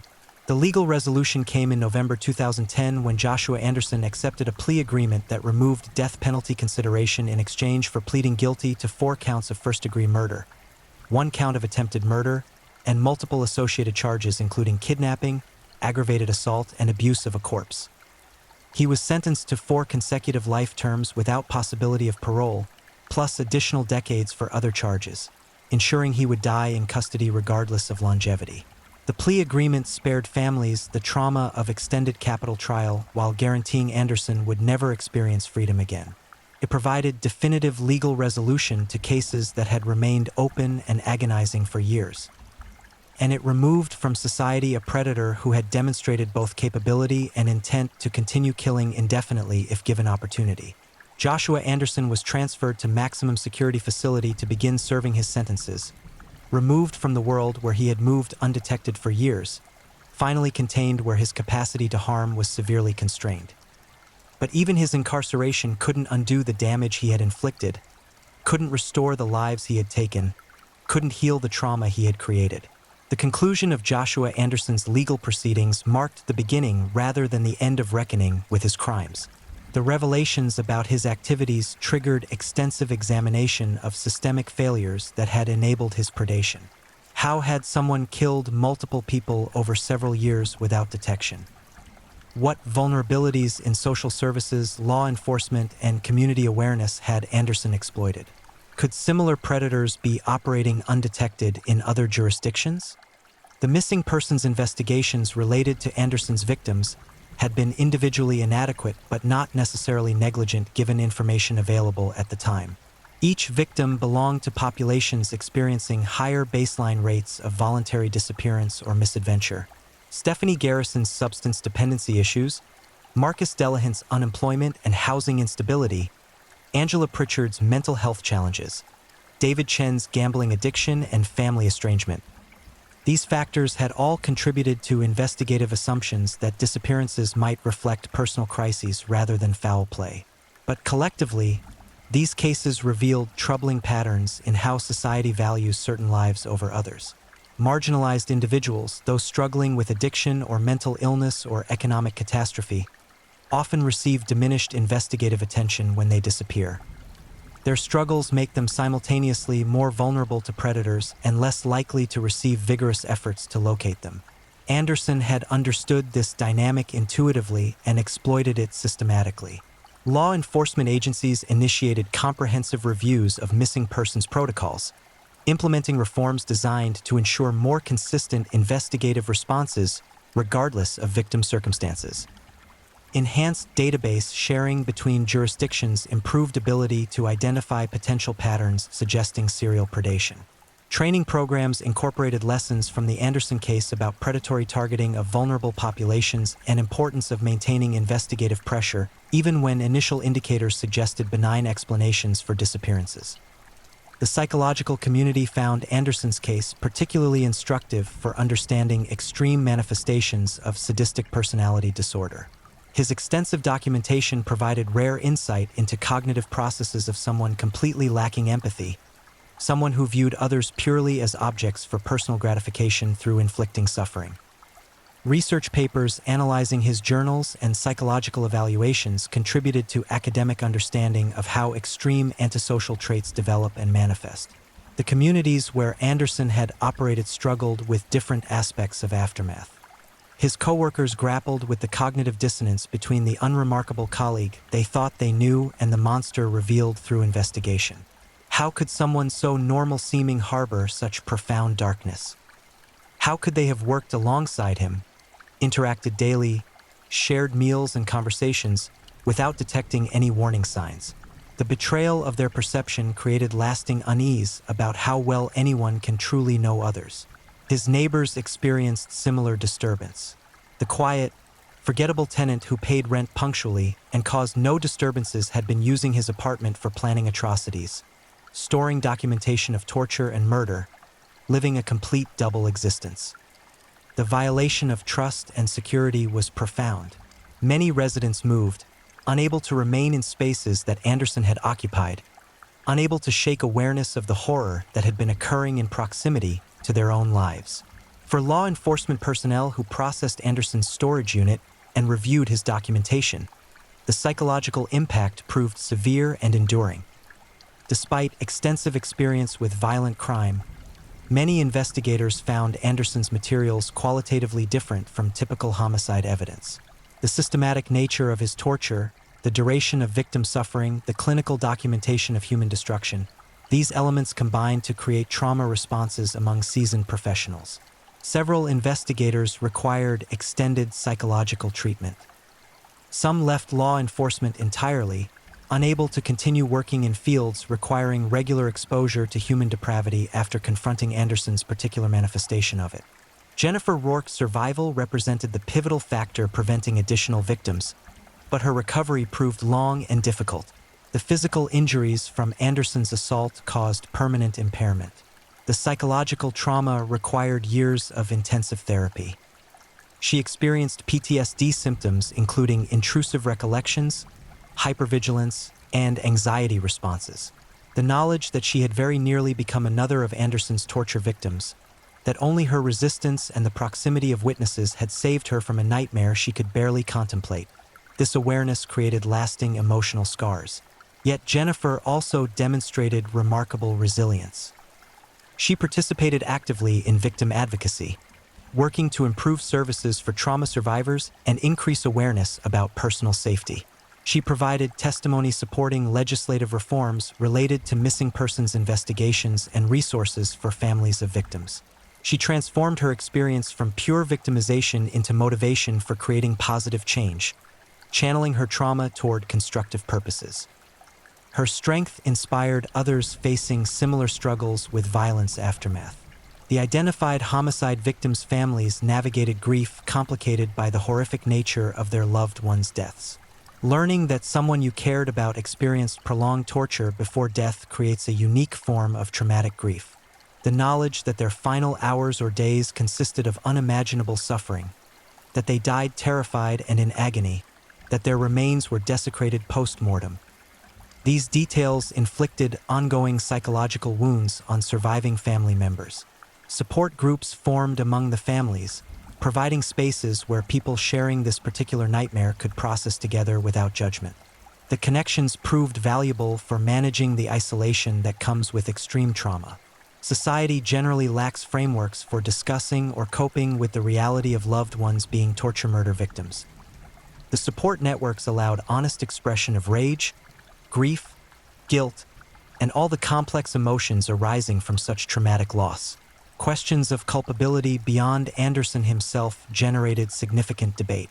Should the storage facility that rented to him have implemented policies preventing conversion of units into soundproof chambers? Should coworkers who noticed his lack of close personal relationships have flagged this as potentially concerning? Should apartment managers maintain greater awareness of tenants' activities? These questions revealed tensions between security concerns and privacy rights, between reasonable vigilance and paranoid surveillance culture. Most analysts concluded that Anderson's detection had been extremely difficult precisely because he operated at the intersection of numerous societal blind spots. He targeted populations less likely to generate investigative attention. He maintained sufficient normalcy to avoid triggering concern. He employed sophisticated forensic countermeasures. He distributed his activities across time and geography to prevent pattern recognition. He represented a type of predator that existing systems struggled to identify or interdict until he made critical errors. The storage facility where Anderson conducted his tortures became a focal point for community response. Many argued it should be demolished entirely, that allowing it to continue operating would dishonor victims' memories and inflict ongoing psychological harm on those aware of what had occurred there. Others contended that physical destruction changed nothing substantial and that memorial approaches might be more appropriate than erasure. Eventually, the facility was demolished, the land reclaimed and repurposed for community center construction, an attempt at transforming space associated with horror into something benefiting the broader community. Within the prison system, Anderson's presence created unique challenges. His crimes had generated substantial media coverage, ensuring that many inmates and correctional staff knew his identity and history. Prison culture typically reserves particular hostility for those convicted of sex crimes against children, but extreme sadistic killers also face heightened threat from other inmates. Anderson required protective custody arrangements separating him from general population, housing him with other inmates requiring similar protective measures. Correctional mental health staff who evaluated Anderson periodically found him unchanged from initial psychological profiles. He demonstrated no remorse, no acknowledgement that his actions warranted moral condemnation, no interest in exploring his motivations beyond clinical curiosity. He engaged with psychological evaluations primarily as intellectual exercises, appearing interested in discussing his cognitive processes from a theoretical standpoint but showing no authentic emotional engagement with the human cost of his actions. He remained fundamentally the same person, completely lacking empathy, viewing others as objects, experiencing no guilt despite clear intellectual understanding that society condemned his behavior. His prison journals, monitored as part of security protocols, reflected continued psychological orientation toward his crimes. He wrote about his previous activities in clinical terms, analyzing his methodologies, identifying areas where he believed he could have been more efficient or effective. He showed no indication of wishing he had made different moral choices, only tactical observations about operational security. The journals confirmed that imprisonment had not altered his fundamental psychology. He remained a sadistic predator denied opportunity to act on his impulses but unchanged in his essential nature. Legal scholars examined the Anderson case for precedent value regarding various aspects of criminal procedure, evidence handling, and sentencing considerations. His extensive self-documentation of crimes raised interesting questions about self-incrimination and whether psychological compulsions toward record-keeping might create obligations for defense attorneys to prevent such documentation. The plea agreement that removed death penalty consideration while ensuring life imprisonment without parole sparked debate about appropriate resolutions for cases involving extreme violence against multiple victims. The handling of his disturbing photographic and video evidence established protocols for managing materials too traumatic for unrestricted exposure even in professional contexts. In the years following Anderson's incarceration, periodic reviews of cold cases identified several additional missing persons whose disappearances potentially aligned with his operational patterns. Despite extensive investigation, these cases remained unresolved due to insufficient evidence, though investigators maintained strong suspicions that Anderson had been responsible for more victims than the 4 confirmed homicides. He declined cooperation with these investigations, offering no information about potential additional victims, maintaining his right to remain silent on matters not covered by his plea agreement. The question of how many people Joshua Anderson actually killed remains partially unanswered. The confirmed count stands at 4 homicide victims. Circumstantial evidence suggests at least 2 additional probable victims. Some investigators believe the true count could exceed 10 victims when accounting for the full duration of his active predation and the sophistication of his disposal methods. Without Anderson's cooperation or discovery of additional physical evidence, the complete scope of his violence may never be definitively established. For the broader community, Anderson's case served as a disturbing reminder that monsters walk among us wearing human masks, that evil exists not just as abstract concept but as something that can manifest in anyone, that the assumption of safety based on familiarity and normalcy can prove tragically wrong. The case prompted conversations about personal security, community awareness, and the importance of taking disappearances seriously regardless of victim circumstances. Victim advocacy organizations utilized Anderson's case to illustrate the importance of swift, thorough investigation of all missing persons reports. They argued that marginalized individuals deserve equal protection and investigative effort, that assumptions about voluntary disappearance can enable predators, that every missing person represents someone valued by others regardless of their struggles or circumstances. The reforms prompted by Anderson's crimes improved protocols that have potentially saved lives by enabling earlier detection of other predatory patterns. The families of victims have maintained various approaches to their ongoing grief. Some have become active in victim rights advocacy, working to support others experiencing similar traumas. Others have sought privacy, processing their losses away from public attention. All continue carrying the weight of knowledge about how their loved ones died, the burden of understanding that someone they cared about experienced unthinkable suffering. This knowledge doesn't fade with time. It simply becomes something they learn to carry while continuing with their own lives. Jennifer Rourke eventually married, started a family, built a life that extended beyond her identity as an attempted murder survivor. She maintained advocacy work while protecting her privacy and focusing on recovery and personal development.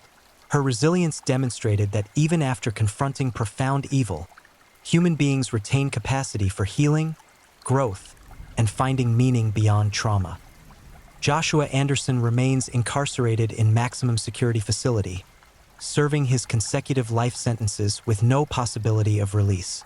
He will die in custody, removed permanently from society, his capacity to harm others severely constrained by concrete and steel and constant monitoring.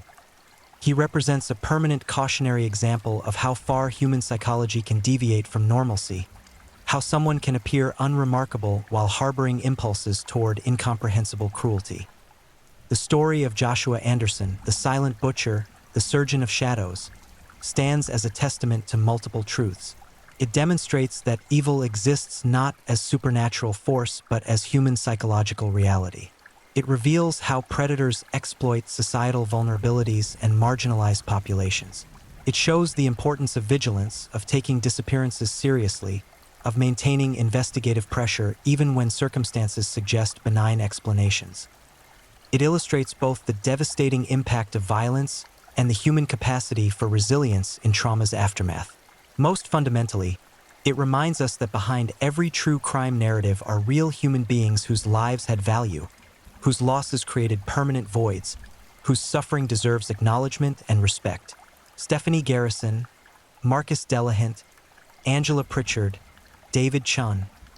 These names represent individuals whose lives were cut short by one person's sadistic compulsions, but whose existence mattered, whose memories endure, whose stories deserve telling with honesty about both the horror they experienced and the humanity they possessed. The nightmare that was Joshua Anderson's campaign of torture and murder has ended, concluded by his permanent removal from society. But its echoes continue reverberating through the lives of those touched by his violence, reminding us all of the darkness that can hide behind ordinary facades, and the importance of protecting the vulnerable from those who would exploit them. The case remains closed. The predator remains caged. The victims remain gone, but not forgotten. And the world continues, carrying forward the lessons learned from this encounter with a particular manifestation of human evil. Lessons purchased at terrible cost but valuable nonetheless in the ongoing effort to protect others from similar fates. If you're enjoying these stories, don't forget to leave a comment. I'd love to hear where you're tuning in from and what time it is in your part of the world. And if you haven't already, be sure to like this video and subscribe so you don't miss the next true crime story to help you drift off to sleep. Now, let's move on to our third story. Story 3, The Angel of Death Ward. How a trusted nurse became Long Island's silent executioner.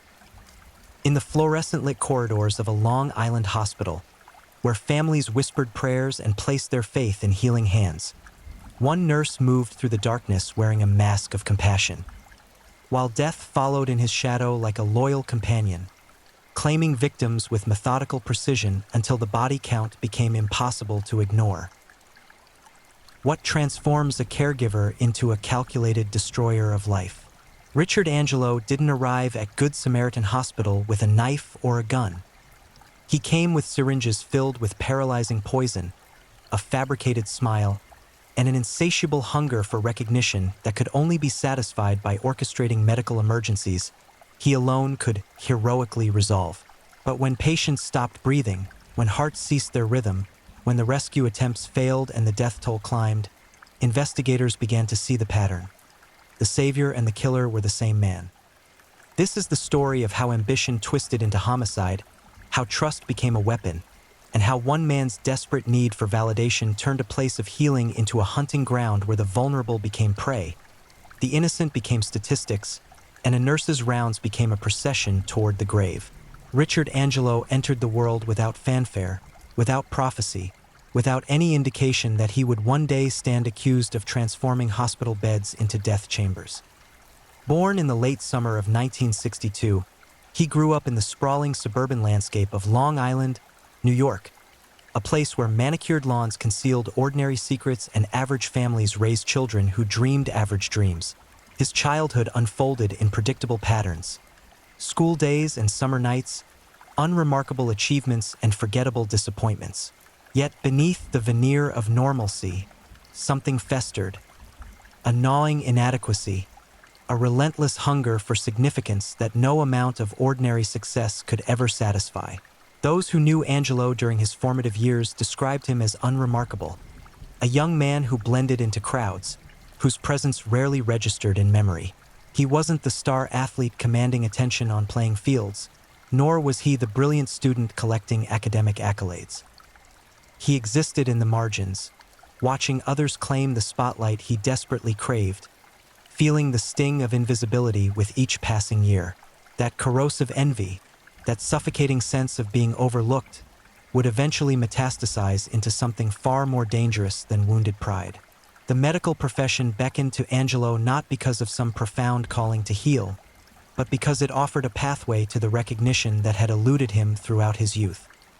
In the crisp white uniform of a registered nurse, he saw possibility, a chance to matter, to be seen, to be celebrated. He completed his training with adequate marks, nothing exceptional, nothing that suggested either brilliance or incompetence. In 1987, at 25 years old, he accepted a position at Good Samaritan Hospital Medical Center in West Islip, New York, joining the staff of the intensive care and cardiac care units where the sickest patients fought their most desperate battles against mortality. The hospital stood as a fortress of modern medicine, its walls containing the latest technology, its staff comprising dedicated professionals who had devoted their lives to preserving others. Patients arrived in ambulances with sirens wailing, or through automatic doors supported by worried family members, all of them placing absolute faith in the institution's ability to heal. They trusted the doctors who made rounds with clipboards and stethoscopes. They trusted the nurses who monitored vital signs and administered medications. They especially trusted Richard Angelo, who presented himself as the embodiment of conscientious care. Attentive, responsive, always present when emergency situations erupted. But the emergencies were erupting with disturbing frequency on Angelo's shifts, a pattern that would take months to recognize and even longer to understand. Patients who had been stable would suddenly crash, their bodies convulsing, their breathing growing shallow, their hearts falling into dangerous rhythms. Alarms would shriek through the corridors, summoning crash carts and frantic medical teams. And there, already at the bedside, would be Richard Angelo, prepared, focused, ready to assist in the desperate rescue efforts.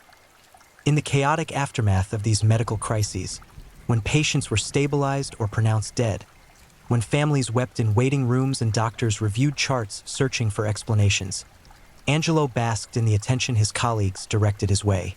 They praised his quick response times. They commended his dedication. They noticed him. Finally, gloriously, they noticed him. The recognition felt like oxygen to a drowning man, and he found himself addicted to those moments when all eyes turned to him with gratitude and admiration. What his colleagues didn't know, what the victims' families couldn't possibly suspect, was that Angelo himself was engineering the emergencies that allowed him to play the hero. In the medication storage areas, in the quiet moments between patient checks, he was preparing his instruments of destruction. Syringes filled with pavulon and anectine, powerful neuromuscular blocking agents designed to paralyze the body during surgical procedures. These drugs, when administered properly under controlled circumstances, served legitimate medical purposes. In Angelo's hands, they became weapons of silent warfare against the helpless. The mechanism of his murders revealed both cunning and cruelty. Pavulon, known generically as pancuronium bromide, and anectine, the brand name for succinylcholine, work by blocking the transmission of nerve impulses to muscles, causing complete paralysis while leaving consciousness intact. Imagine the horror. Your mind remains alert, aware, terrified, but your body refuses every command. You cannot move your arms to signal for help. You cannot speak to cry out in alarm. You cannot even draw breath as your diaphragm ceases to function.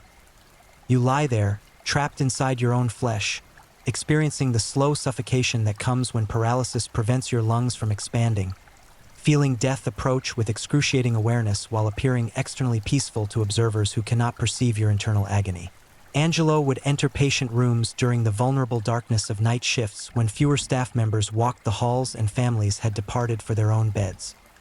He would approach the 4 lines that delivered fluids and medications directly into bloodstreams, and he would inject his paralyzing cocktails into those tubes, sending the drugs coursing through veins toward hearts and lungs. Then he would wait, sometimes lingering nearby, sometimes returning to other duties, anticipating the moment when the patient's body would begin its betrayal. The victims were particularly vulnerable. Elderly patients recovering from cardiac incidents, individuals weakened by illness, people whose bodies were already engaged in desperate struggles against disease. They had come to Good Samaritan Hospital seeking healing, seeking safety, seeking the expertise that would return them to their families and their lives. Instead, they found themselves subjected to a nightmare orchestrated by the very person entrusted with their care. Frederick Lagois, 73 years old, became one of Angelo's targets in September 1987. He had been admitted for cardiac monitoring, his heart requiring observation but his condition considered stable. Then, without warning, his body began to fail. Alarms sounded. Medical teams rushed to his bedside. Angelo was there, helpful and attentive. Lagoy survived that particular assault, but his body bore the trauma of the attack, and his family bore the terror of watching their loved one suddenly crash for no apparent reason. Girolamo Cusick, 71 years old, didn't survive. He had entered the hospital for treatment of respiratory issues, his lungs struggling but his prognosis reasonable. On October 11, 1987, during Angelo's shift, Cusick experienced a sudden and catastrophic decline. Despite aggressive intervention, despite the heroic efforts of the medical team, including Angelo himself, Cusick died. The death certificate would list natural causes related to his existing conditions.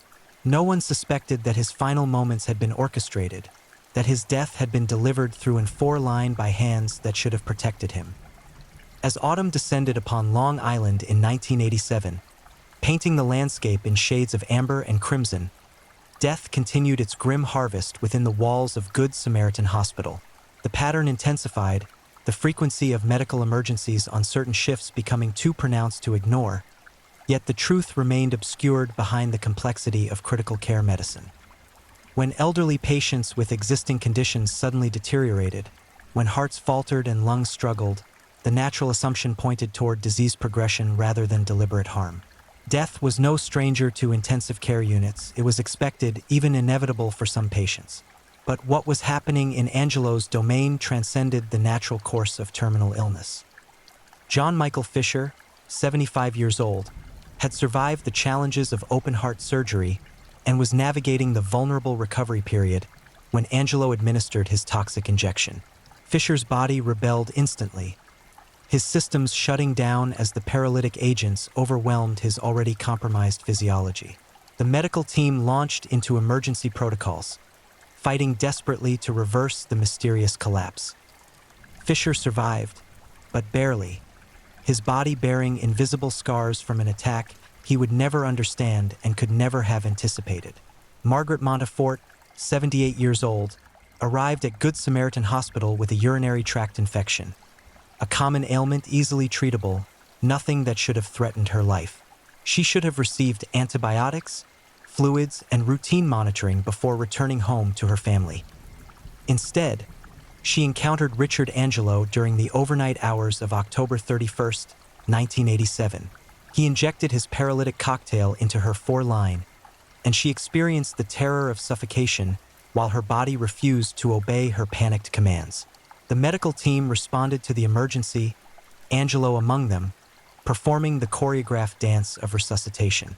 Montefort survived, but her hospital stay, which should have been brief and uncomplicated, became a traumatic ordeal that left her family shaken and confused. Milton Pulteney, 89 years old, wasn't as fortunate. On November 2, 1987, with decades of life experience behind him and family members who cherished his continued presence in their lives, Pulteney became another name on Angelo's growing list of victims.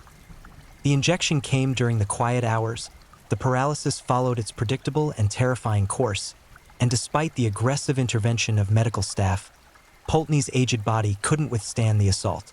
He died in that hospital bed, his final moments marked by the suffocating horror of paralysis, while those around him remained ignorant of the true nature of his suffering. The murders, because that's precisely what they were, despite the medical setting and the perpetrator's nursing credentials, continued throughout November with relentless momentum. Angelo had discovered a pattern that satisfied his pathological need for recognition while minimizing his risk of detection. The drugs he chose left behind minimal evidence in standard toxicology screens. The patient population he targeted, elderly individuals with existing medical conditions, provided built-in explanations for sudden deterioration.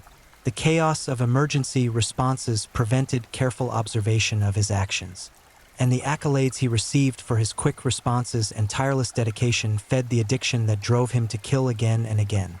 William Rondinello, 69 years old, fighting against cardiac disease, became another target. Anthony Shalassi, 73 years old, recovering from pneumonia, experienced the paralytic injection and the subsequent medical emergency. Edmund Schwartz, 76 years old, Maria Lasta, 83 years old, Joseph Martino, 74 years old. The names accumulated like entries in a ledger of atrocity, each one representing a life cut short or traumatized by a nurse who had transformed healing into homicide. The hospital staff began noticing the pattern, even if they couldn't yet identify its source. Nurses whispered in break rooms about the unusual number of code blues occurring on certain shifts. Doctors reviewed patient charts, searching for commonalities that might explain the cluster of emergencies. Something felt wrong, instinctively wrong, but pinpointing the cause proved elusive. Medical facilities operate in controlled chaos, especially in intensive care units where critically ill patients constantly teeter on the edge of crisis. Distinguishing between natural decline and deliberate harm required evidence that remained frustratingly absent. Angelo's methodology revealed his cunning. He varied his target selection, never focusing too obviously on a particular patient type. He spaced his attacks across different nights, avoiding the glaring obviousness of multiple emergencies during a single shift. He participated enthusiastically in rescue efforts, portraying himself as a dedicated professional rather than the architect of the crises. His performance was convincing because it was partially authentic. He genuinely wanted to save the patients he had poisoned, wanted to experience the rush of successful resuscitation, wanted to receive the praise that followed. The contradiction, causing harm in order to provide help, never resolved itself logically because Angelo's psychology had long since departed from logical frameworks. But even the most careful predator eventually makes mistakes, and Angelo's undoing began with the cases that seemed most routine. Patients who survived his attacks sometimes reported strange sensations before their bodies failed. A feeling of heaviness, an inability to move, a terror of suffocating while remaining conscious. Medical staff began documenting these reports, noting their consistency across multiple cases. Toxicology became more sophisticated, specifically testing for the presence of paralyzing agents that wouldn't appear in standard drug screens. The investigation that would eventually expose Angelo began forming in fragments. A doctor's suspicion here, a nurse's observation there, a surviving patient's testimony adding crucial detail. But before the full picture emerged, before the hospital administration understood they had employed a serial killer, more victims would suffer, more families would grieve, and Angelo would continue his reign of terror in the fluorescent-lit corridors where healing should have been the only mission. Nancy Robinson, 72 years old, became another entry in the growing list of attacks. Peter Zadell, 77 years old, experienced the injection and the subsequent emergency. Ashley Welsh, 54 years old, younger than most of Angelo's typical targets, found herself subjected to the same paralytic assault. The body count continued rising throughout November 1987, each case adding weight to the mounting evidence that something profoundly wrong was occurring within Good Samaritan Hospital's walls. The unseasonably cold evening of November 15, 1987, marked the beginning of the end for Richard Angelo's murderous spree, though neither he nor his final victim could have known it at the time. 73-year-old Girolamo Cusick, records would later show variation in the spelling of his surname, alternating between Cusick and Cusick, lay in his hospital bed on the cardiac care floor, his body weakened by illness but his mind alert. He had placed his trust in Good Samaritan Hospital, in its reputation, in its staff, in the medical professionals who wore their credentials like shields against mortality. Richard Angelo approached Cusick's bedside during the vulnerable hours of the night shift when the hospital descended into its quietest state, when family members had departed and fewer staff members populated the corridors. Angelo carried with him the instruments of his crimes. Syringes filled with pavulon and anectine, those paralytic agents he had deployed so many times before. He performed his practiced routine, accessing Cusick's foreline, injecting the drugs that would soon course through the elderly man's bloodstream, delivering paralysis and terror to every cell in his body. But this time, something different occurred in the aftermath of the injection. As Cusick's body began to betray him, as the familiar sensations of paralysis crept through his limbs and seized his respiratory muscles, Angelo made a critical error, perhaps emboldened by his string of successful attacks, perhaps growing careless after so many murders without detection. Perhaps driven by an escalating need to witness the results of his handiwork, Angelo lingered too long in Cusick's presence. Cusick, experiencing the nightmare of conscious paralysis, his mind screaming while his body refused to respond, managed through sheer force of will and perhaps divine intervention to retain a fragment of function. As Angelo hovered nearby, as medical staff responded to the alarms that signaled Cusick's distress, the elderly man fought against the chemical restraints that bound him. In the chaos that followed, the rush of personnel, the emergency interventions, the desperate struggle to stabilize a patient who was crashing without apparent cause, Cusick retained enough awareness to register Angelo's presence, to notice his unusual attentiveness, to feel an instinctive alarm that transcended his physical crisis. Cusick survived the attack, though his survival came at tremendous cost. His body bore the trauma of the paralytic assault. His mind carried the psychological wounds of experiencing suffocation while conscious, and his recovery would be lengthy and painful. But survival meant he could speak, could testify, could provide investigators with details that would prove crucial in unmasking Angelo's crimes. The hospital administration, finally confronted with mounting evidence they could no longer dismiss or explain away, launched an internal investigation. Toxicology reports from surviving patients revealed the presence of pavulon and anectine in their systems, drugs they had never been prescribed, drugs that had no legitimate reason for being in their bodies. The pattern of emergencies occurring on specific shifts crystallized into undeniable clarity. Security footage was reviewed, patient charts were analyzed, staff members were interviewed, and all the evidence pointed toward a single, horrifying conclusion. A nurse entrusted with patient care had been systematically poisoning the vulnerable individuals under his supervision. Law enforcement entered the equation as the investigation shifted from internal review to criminal inquiry. Detectives from the Suffolk County Police Department began interviewing hospital staff, examining medical records, documenting the timeline of suspicious incidents. They discovered that at least 25 patients had experienced unexplained medical emergencies during Angelo's shifts, emergencies characterized by sudden paralysis, respiratory failure, and cardiac distress. Of those 25 victims, at least 10 had died, murdered by a man who wore scrubs and a caring expression while delivering death through 4 lines. Angelo's arrest came swiftly once investigators assembled their case. On November 16, 1987, just one day after his final attack on Cusick, detectives confronted him with the evidence of his crimes. The confrontation occurred not in the dramatic fashion often depicted in crime dramas, but in the mundane setting of an interview room where fluorescent lights hummed and recording equipment captured every word. Initially, Angelo maintained his innocence, expressing shock and confusion at the accusations. But as detectives methodically presented the evidence, the toxicology reports, the patient testimonies, the pattern of emergencies, the security footage, his denials began to crumble. The facade he had maintained for months, the performance of the dedicated nurse, the pretense of heroism, all of it disintegrated under the weight of undeniable proof. Then came the confession, though it arrived wrapped in layers of self-justification and psychological rationalization that attempted to minimize the horror of what he had done. Angelo admitted to injecting patients with paralyzing drugs, but he framed his actions not as attempted murder, but as a misguided effort to create situations where he could demonstrate his medical skills and earn recognition. He claimed he never intended to kill anyone, that he genuinely wanted to save the patients he poisoned, that the deaths were unintended consequences rather than deliberate homicides.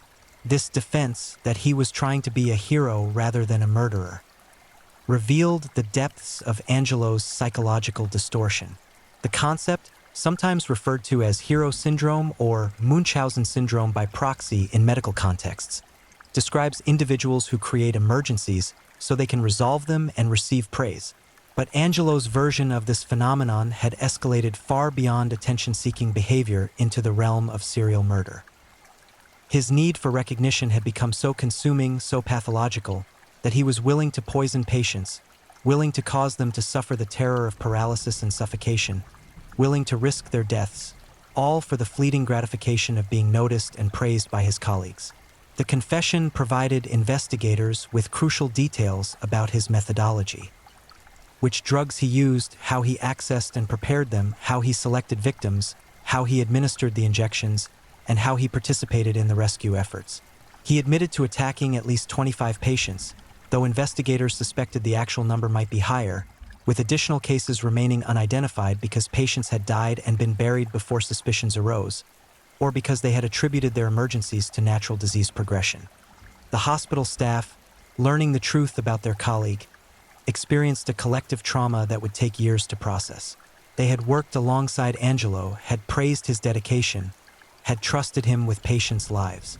Some had even considered him a friend. The betrayal cut deeply, not only because of the crimes themselves, but because of the way Angelo had weaponized their trust, their compassion, their professional camaraderie.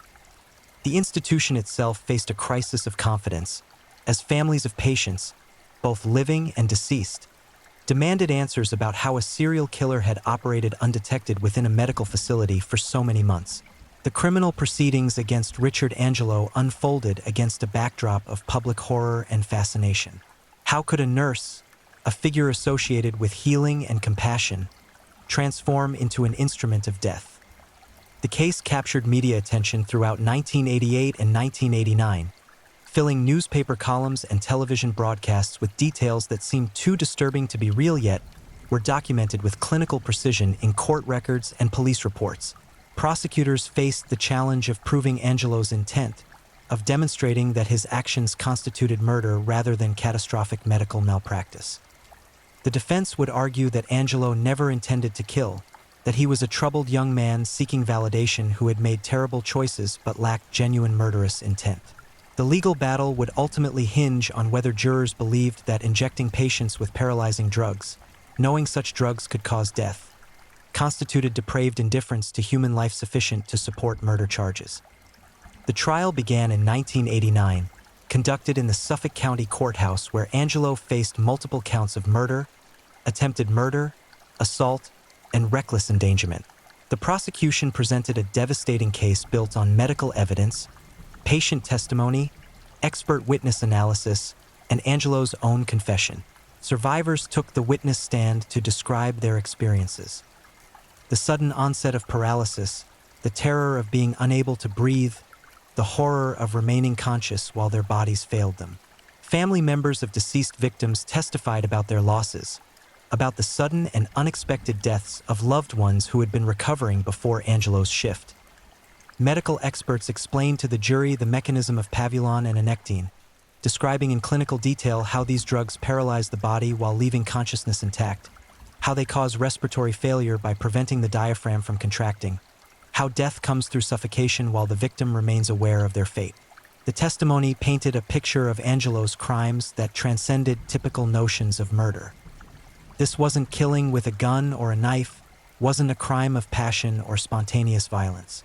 This was calculated, repeated, intimate murder disguised as medical care, conducted in a setting where victims were at their most vulnerable and unable to defend themselves.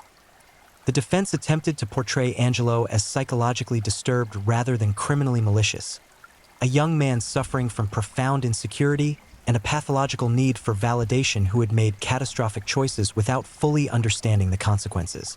They presented psychological evaluations suggesting Angelo suffered from personality disorders that distorted his judgment and perception. They emphasized his youth. He was only 25 years old when arrested, and his lack of previous criminal history. They argued that he genuinely believed he could save the patients he poisoned, that he never truly intended for anyone to die. But the prosecution's rebuttal demolished these attempts at mitigation. They pointed out that Angelo had medical training, that he understood precisely what pavulon and anectine do to the human body, that he knew these drugs cause paralysis and respiratory failure, that he injected them anyway, repeatedly over months, despite the deaths that resulted. They argued that intent to harm and reckless indifference to whether victims lived or died constituted murder under New York law, regardless of Angelo's stated motivations. The jury deliberated for several days before returning their verdict in December 1989. They found Richard Angelo guilty on multiple counts, including 2 counts of second-degree murder for the deaths of Girolamo Cusick and another patient, multiple counts of second-degree attempted murder, and numerous counts of assault and reckless endangerment. The courtroom erupted in emotional responses as the verdicts were read. Relief from survivors, anguished sobs from victims' families, and silence from Angelo himself, who sat motionless as his fate was sealed. Sentencing came shortly thereafter. The judge, having reviewed the evidence and considered the scope of Angelo's crimes, imposed the maximum penalty available under New York law, 61 years to life in prison. The sentence meant Angelo would serve at least 6 decades before becoming eligible for parole, effectively ensuring he would spend the remainder of his life behind bars. The judge's statement at sentencing emphasized the betrayal of trust inherent in Angelo's crimes, noting that he had violated the fundamental covenant between healthcare providers and patients, had weaponized his position of authority and access, and had demonstrated a callous disregard for human life that warranted the harshest available punishment. Angelo was transported to Sing Sing Correctional Facility, that infamous maximum security prison overlooking the Hudson River in Ossining, New York. There, behind razor wire and concrete walls, he would begin serving his sentence among other violent offenders whose crimes had earned them society's permanent rejection. He would be eligible for parole consideration in 2049, when he would be 87 years old. Assuming he survived that long in the brutal environment of a maximum security prison. The aftermath of Angelo's crimes rippled outward in waves that touched countless lives. Good Samaritan Hospital implemented sweeping reforms to its medication handling procedures, security protocols, and staff supervision systems. Hospitals across the nation reviewed their own safeguards, recognizing that Angelo's crimes had exposed vulnerabilities that potentially existed in medical facilities everywhere. The case prompted discussions about how to detect and prevent medical serial killers, individuals who exploit their access and authority to harm patients rather than heal them. Families of Angelo's victims faced the impossible task of processing their losses and traumas. Those whose loved ones had died faced the horrifying realization that their final moments had been orchestrated by someone they trusted, that their suffering had been deliberate rather than natural. Survivors carried psychological scars alongside any physical damage, many requiring counseling to cope with the trauma of their experiences. Some developed profound distrust of medical settings and healthcare providers, struggling to accept necessary treatment because Angelo had destroyed their ability to trust. The nursing profession itself faced scrutiny and suspicion in the wake of Angelo's crimes. The vast majority of nurses are dedicated professionals who provide compassionate care and would never dream of harming a patient. Yet Angelo's actions cast a shadow over the entire profession. Professional organizations issued statements condemning Angelo's crimes and reaffirming their commitment to ethical care. Medical schools and nursing programs incorporated discussions of Angelo's case into their curricula, using it as an example of how psychological pathology can manifest in medical settings and how to recognize warning signs. Angelo's case joined a disturbing pantheon of medical serial killers whose crimes have shocked society throughout history. Individuals like Charles Cullen, who murdered dozens of patients across multiple hospitals, or Janine Jones, the pediatric nurse who killed infants under her care, or Harold Shipman, the British doctor who murdered hundreds of patients over decades.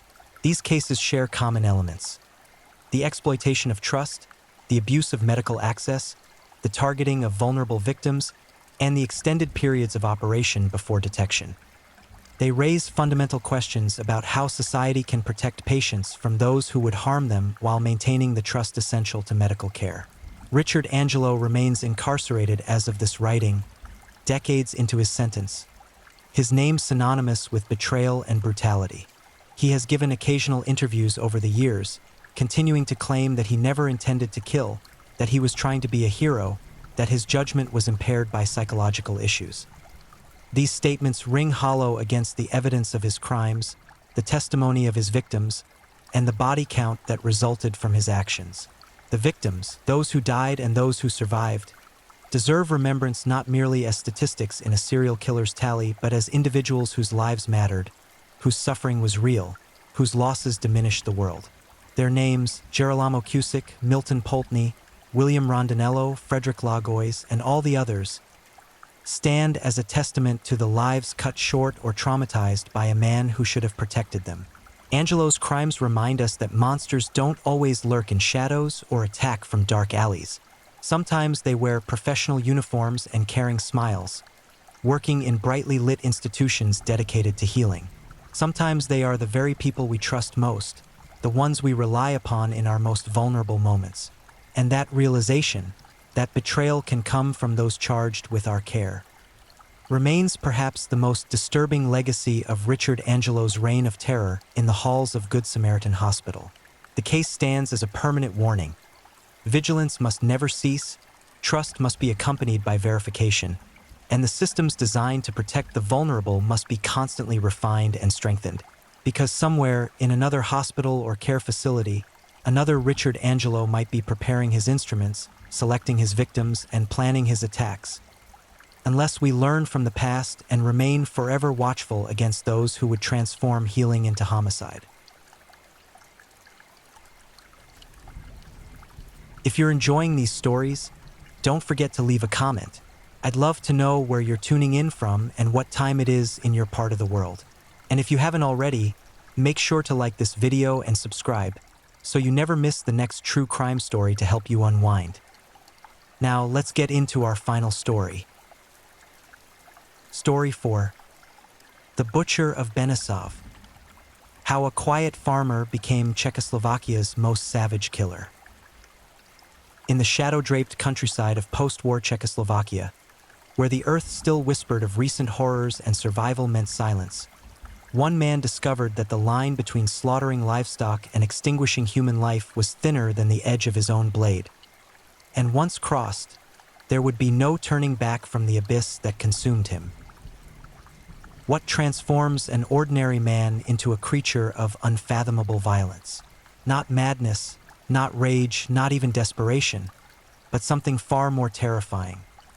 The cold, methodical realization that human beings can be discarded as easily as animals, that screams fade into silence, that blood washes away, and that in the chaos of a broken world, some monsters hide in plain sight, wearing the mask of normalcy while their hands remain forever stained with the lives they stole. This is the story of Ivan Rubel, a farmer whose name would become synonymous with brutality, so profound that even hardened investigators would struggle to comprehend the depths of his depravity. Between 1937 and 1939, in a period when Europe teetered on the precipice of unimaginable conflict, Rubel embarked on a personal campaign of terror that would claim 7 lives. 7 souls who met their end not in the trenches of war, but in the killing fields of one man's twisted domain, where mercy was a forgotten language and survival depended on never crossing paths with the predator who stalked the rural roads of central Bohemia. The region surrounding Benisov in the late 1930s existed as a place caught between worlds, neither fully embracing the modernity creeping across Europe nor entirely releasing its grip on the old ways that had governed rural life for centuries. Rolling hills stretched beneath brooding skies, their contours softened by forests that seemed to hold secrets in their depths. Small villages dotted the landscape like forgotten thoughts, connected by winding roads that turned to mud when the rains came, isolating communities that already felt the weight of their remoteness. Czechoslovakia itself stood at a crossroads of history during these years. The Munich Agreement loomed on the horizon, bringing with it a sense of impending doom that permeated every conversation, every worried glance exchanged between neighbors.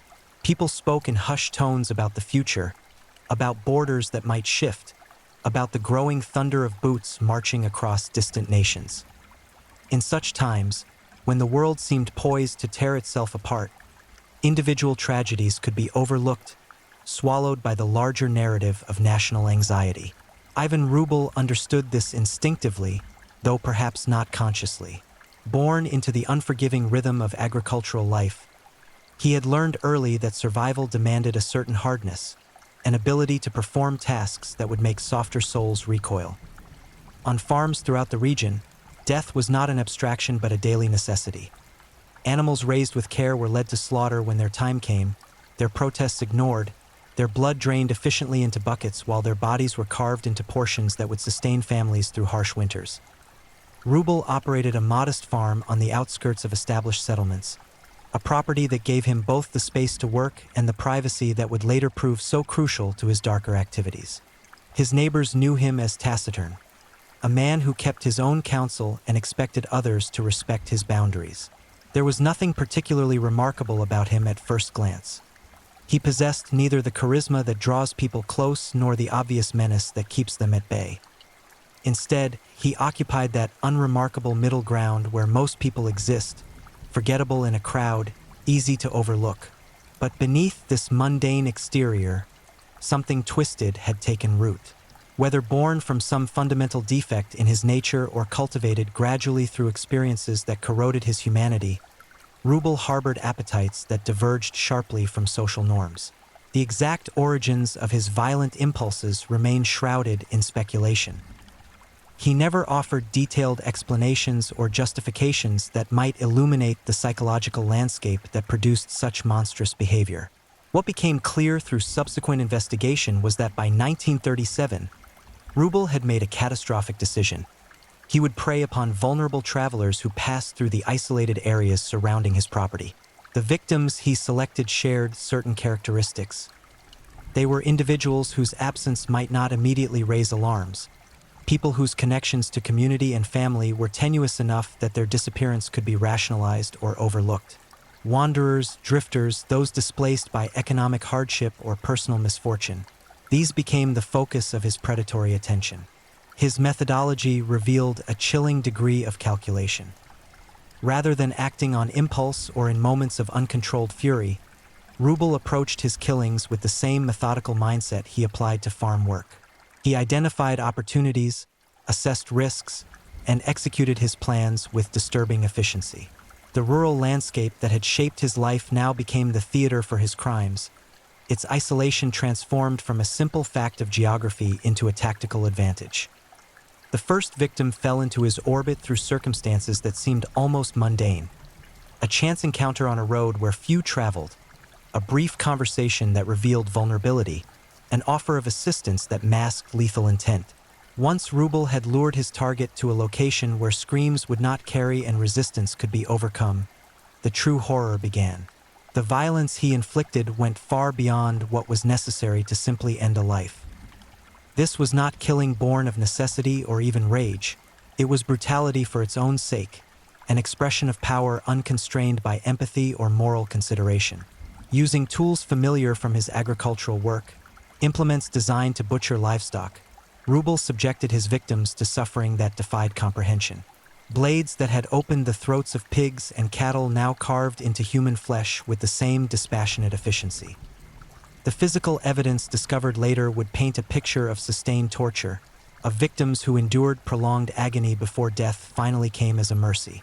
Rubel dismembered bodies with the practiced skill of someone accustomed to processing carcasses, reducing human beings to component parts that could be disposed of more easily. Some remains were buried in shallow graves scattered across his property, while others were disposed of in ways that accelerated decomposition and complicated eventual identification. Between each killing, Rubel returned to the rhythms of ordinary life with apparent ease. He tended his animals, maintained his property, and interacted with neighbors when necessary, showing no outward signs of the atrocities he had committed. This compartmentalization, the ability to shift seamlessly between the persona of an unremarkable farmer and the reality of a savage killer, would prove one of the most disturbing aspects of his psychology. As months passed and his confidence grew, the intervals between killings shortened. What had begun as an isolated incident became a pattern, a habit that fed on itself. Each successful disposal of a victim reinforced his sense of invulnerability, his belief that he had discovered something others failed to grasp. That human life, despite all the philosophical and religious weight assigned to it, could be extinguished as easily as that of any animal, and that in the disorder of a fractured society, such acts might go unnoticed indefinitely. The second victim disappeared under circumstances hauntingly similar to the first. A vulnerable person encountered in isolation, offered what seemed like help or opportunity, then led to slaughter. The third followed before the year's end. Each time, Rubel refined his approach, learning from experience, adapting his methods to minimize risk while maximizing his control over the situation. The landscape itself became complicit in these horrors, its forests and fields concealing evidence, its emptiness swallowing screams. In another time or place, such a pattern of disappearances might have triggered immediate alarm, But the late 1930s in rural Czechoslovakia offered Rubel a perfect storm of circumstances. Social disruption, limited investigative resources, a population preoccupied with larger threats, and a victim pool consisting of people whose absence was noted but not necessarily investigated with vigor. By the time 1938 arrived, Rubel had killed 4 people, and the weight of these crimes seemed to sit lightly on his conscience. He had discovered something about himself that most people never learn and would recoil from knowing: that he was capable of inflicting suffering without remorse, that the taking of life produced in him not horror but a dark satisfaction that defied normal human response. The spring of 1938 brought renewed life to the countryside. Fields greening under longer days, birds returning from southern migrations, the smell of thawed earth rich with possibility. For most residents of the region, this seasonal transformation offered hope that perhaps the approaching summer might bring respite from the anxieties that had dominated recent months. For Ivan Rubel, it marked the beginning of his most active period of predation, a span of months during which his appetite for violence would intensify and his boldness would grow to reckless proportions. The 5th victim entered Rubel's web through circumstances that followed the established pattern: isolation, vulnerability, and the fatal mistake of trusting a stranger who presented himself as helpful. But this killing differed from its predecessors in significant ways that would later help investigators understand the evolution of Rubel's pathology. Where earlier victims had been dispatched with brutal efficiency, this individual suffered an extended ordeal that suggested Rubel was no longer satisfied with simple murder. The torture inflicted during this encounter revealed a man who had moved beyond killing as a practical act and had begun to derive active pleasure from the suffering he caused. The victim was bound using rope and wire, restraints that bit into flesh and left marks that would be discovered when the body was eventually unearthed. Rubel used his collection of agricultural tools, knives honed to razor sharpness, implements designed for cutting through hide and bone, to inflict wounds that were calculated not to kill immediately but to maximize pain and terror. This sadistic elaboration marked a turning point. Rubel had crossed a threshold where the act of killing itself no longer provided sufficient gratification. He now required the prolonged suffering of his victims to satisfy whatever darkness drove him. The psychological implications were profound. This was not a man who killed out of necessity or even compulsion in its simplest form, but someone who had discovered in the torture and destruction of others a source of pleasure that superseded normal human emotion. After the killing, Rubel dismembered the body with mechanical precision, his experience with butchering animals translating seamlessly to this grim task. He separated limbs from torso, removed the head, and carved the remains into portions that could be buried separately across his property. This dispersal strategy served multiple purposes. It complicated potential identification, it prevented the discovery of one grave from leading to others, and it reduced the physical evidence at any single location. The disposal process itself revealed Rubel's adaptation to his criminal enterprise. He had learned from earlier burials, selecting locations that were remote even by the standards of his isolated property, places where the natural disturbance of the earth would not immediately attract attention. He varied the depth of graves based on soil conditions, buried remains in areas where decomposition would be accelerated by moisture and insect activity, and took care to restore the surface appearance of disturbed ground to something approaching its natural state. Between this killing and the next, barely weeks passed, a compression of the timeline that signaled Rubel's accelerating need to satisfy his violent urges. The 6th victim, taken in the summer of 1938, met an end even more horrific than the one before. Rubel's confidence had grown to the point where he no longer felt constrained by caution, and his treatment of this individual reflected his belief in his own invulnerability. The torture extended over hours rather than minutes, a prolonged ordeal during which Rubel experimented with different forms of infliction. He used heat and cold, blades and blunt instruments, techniques that came from his agricultural experience and others that seemed to spring from pure malevolence. The victim's suffering was documented not through any confession from Rubel, but through the physical evidence that would later be analyzed. Bones that showed signs of trauma inflicted while the person still lived, tissue damage consistent with specific forms of torture, the positioning of remains that suggested the victim had been restrained and conscious for extended periods. What drove this escalation? Psychologists who would later examine the case suggested several possibilities. One theory held that Rubel had become desensitized to the level of violence that had initially satisfied him, requiring ever greater extremes to achieve the same psychological effect, a phenomenon observed in other serial offenders.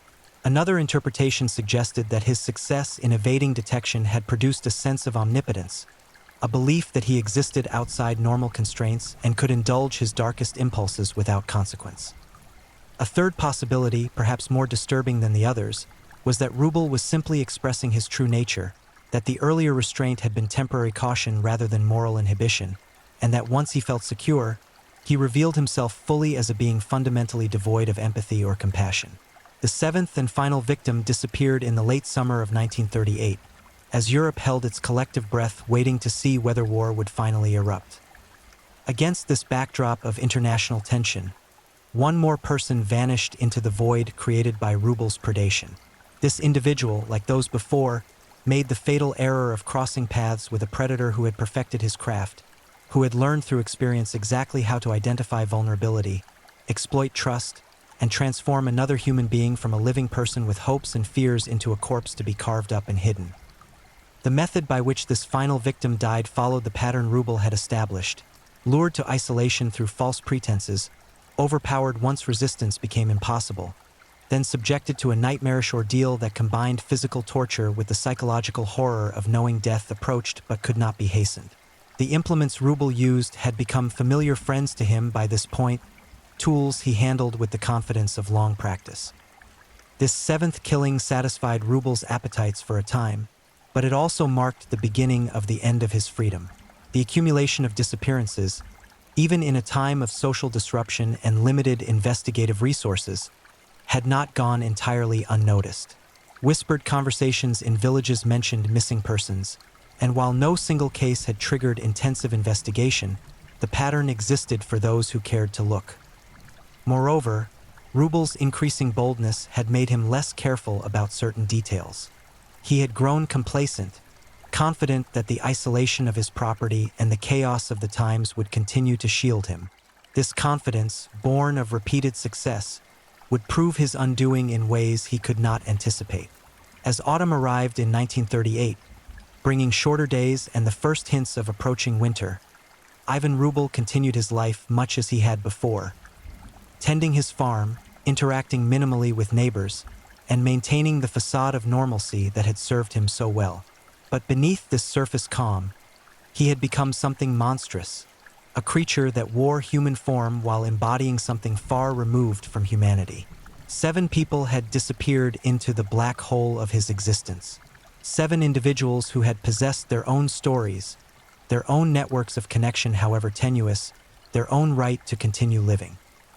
Each had been reduced to scattered remains buried in soil that had witnessed countless seasonal cycles but rarely such concentrated evil. The mechanisms through which justice eventually penetrated Ivan Rubel's carefully constructed wall of secrecy began with circumstances that seemed, at first, entirely unrelated to his crimes. In early 1939, as Europe finally plunged into the conflict that had been building for years, administrative changes swept through Czechoslovakia in the wake of German occupation. These political upheavals brought with them shifts in local law enforcement structures and the redistribution of investigative responsibilities. Among the many files that changed hands during this turbulent period were records of missing persons, incomplete reports, notes on individuals who had vanished under unclear circumstances, fragments of information that had never cohered into formal investigations.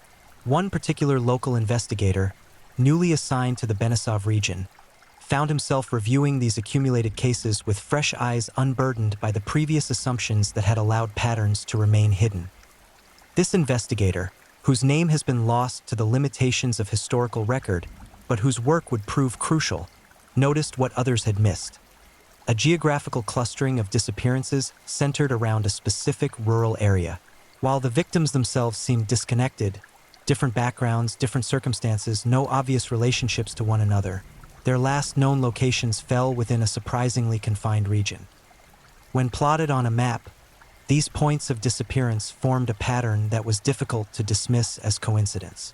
The investigator began making inquiries, a process complicated by the social disruption of the time and the reluctance of rural residents to engage with authorities who might ask uncomfortable questions. Nevertheless, through persistence and careful questioning, a picture began to emerge.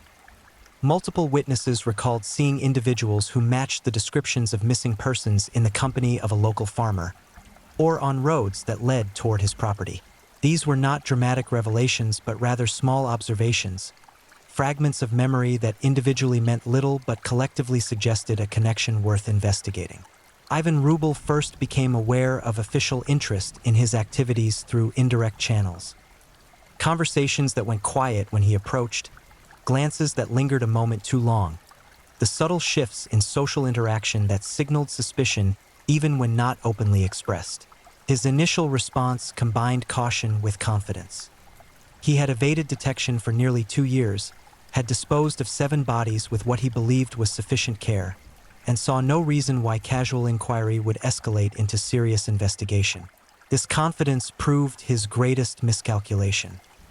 While Rubel believed his disposal methods had been adequate, he failed to account for the thoroughness with which a determined investigation could reconstruct events. The investigator, now convinced that something deeply wrong had occurred in this rural district, obtained authorization to search Rubel's property, a decision that would bring to light horrors that exceeded even the darkest suspicions. The search began on a morning in early spring 1939, when a small contingent of local police and investigative personnel approached Rubel's farm. The farmer watched their arrival with visible tension, his body language betraying anxiety that words might have concealed. When confronted with questions about missing persons and his potential knowledge of their whereabouts, Rubel attempted to maintain innocence, offering explanations that crumbled under the weight of accumulating evidence. The grounds surrounding his farmhouse extended across several acres, a patchwork of cultivated fields, forested areas, and structures used for various agricultural purposes. The investigators began their search systematically, probing areas that showed signs of disturbance, using techniques that, while crude by modern forensic standards, proved effective enough for the task at hand. The first grave was discovered near a line of trees that marked the boundary between cultivated land and forest. The soil there had been disturbed relatively recently, and when excavation began, the smell that rose from the earth left no doubt about what lay beneath. The remains were in an advanced state of decomposition, but enough remained to confirm that this was human rather than animal, and that the body had been dismembered before burial. This discovery transformed the investigation from inquiry into certainty of foul play. Additional personnel were summoned, and the search expanded across the entire property.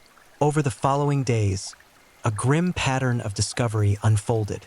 A second grave yielded more fragmented remains, then a third. Each excavation revealed evidence of violence, bones that showed tool marks consistent with deliberate dismemberment, positioning that suggested the victims had been bound before death, trauma that spoke to suffering inflicted before life finally ended. As the number of graves mounted, the magnitude of Rubel's crimes became undeniable. This was not a single killing that had gone wrong, not an isolated incident that might be explained by circumstances or temporary madness. This was sustained, methodical murder carried out over an extended period, each victim selected and destroyed with calculated intent. Confronted with the physical evidence being unearthed from his property, Ivan Rubel's facade of innocence collapsed. The exact sequence of his confession remains unclear in historical records, whether he admitted everything immediately or whether details emerged gradually through interrogation. What is documented is that he ultimately acknowledged responsibility for 7 murders, providing information that allowed investigators to connect remains to specific missing persons and to reconstruct, at least partially, the circumstances under which each victim had died. His motivations, when explored during interrogation, proved disappointingly banal. Rubel offered no grand justifications, no elaborate psychological frameworks that might explain his actions in terms comprehensible to normal human psychology. Instead, he spoke of opportunity, of vulnerability he had recognized in his victims, of impulses that had grown stronger with each successful killing. There was no remorse in his statements, no indication that he grasped the moral weight of what he had done. The bodies continued to emerge from the earth, 7 in total, matching Rubel's admission. Each excavation brought fresh horror as investigators confronted the physical reality of how these people had died. The degree of dismemberment varied among victims, suggesting that Rubel had refined his disposal techniques over time, learning from experience how to more efficiently reduce a human body to portions that could be hidden. Forensic examination, limited by the technology and techniques available in 1939, nevertheless revealed disturbing details. Multiple victims showed evidence of having been restrained. Marks on bones where rope or wire had cut into flesh, positioning consistent with being bound during torture. Trauma patterns indicated that death had not come quickly for most of these individuals, that they had endured significant suffering before finally succumbing. The tools Rubel had used were discovered during the property search: knives, saws, and other implements that bore traces of their use in his crimes despite attempts at cleaning. These tools, mundane objects designed for agricultural purposes, had been transformed into instruments of murder, each one carrying a history of violence that made them evidence of the darkest human capacities.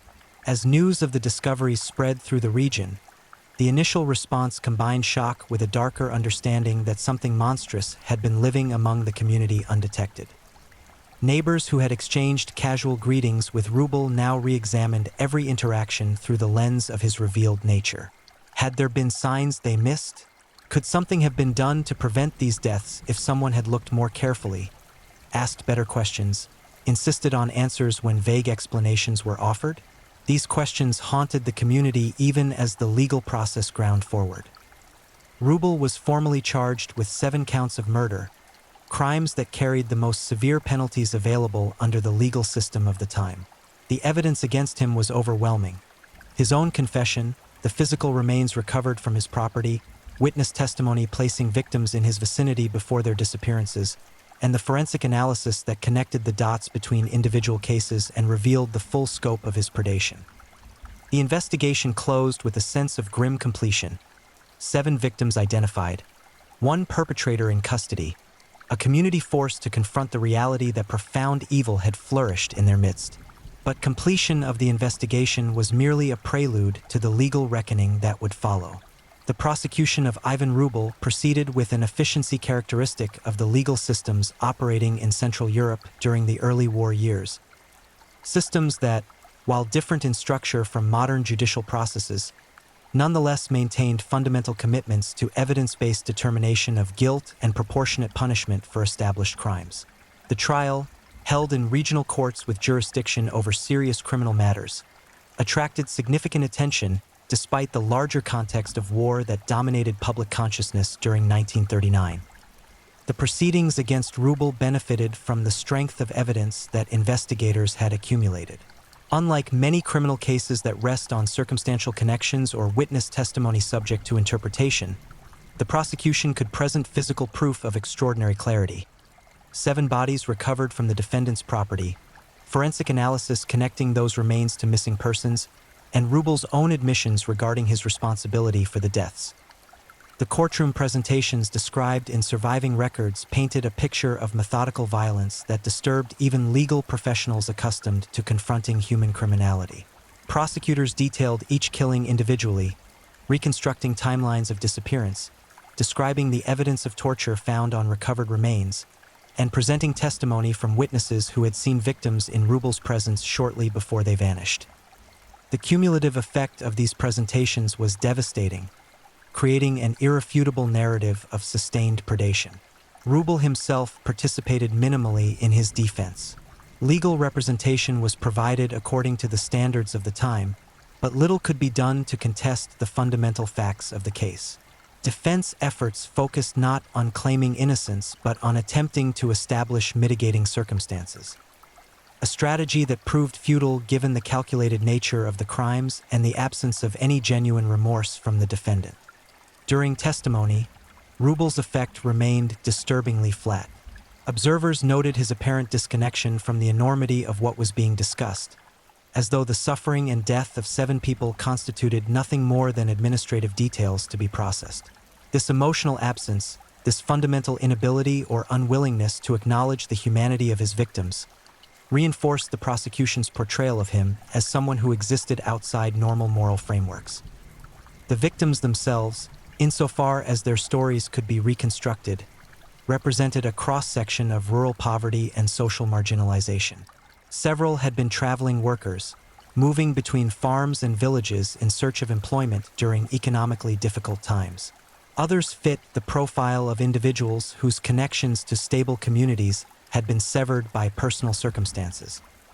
Family estrangements, economic disasters, or simply the kind of bad luck that leaves people vulnerable to predation. None deserved the fate that befell them, yet all had been selected precisely because their absence was unlikely to trigger immediate, intensive investigation.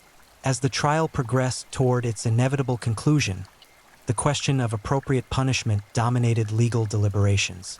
The crimes were unambiguous in their severity. Multiple premeditated murders, evidence of torture, desecration of remains through dismemberment, and a pattern of behavior that demonstrated Rubel posed an ongoing threat to public safety. Under the legal codes applicable at the time, capital punishment remained an available sanction for the most serious criminal offenses.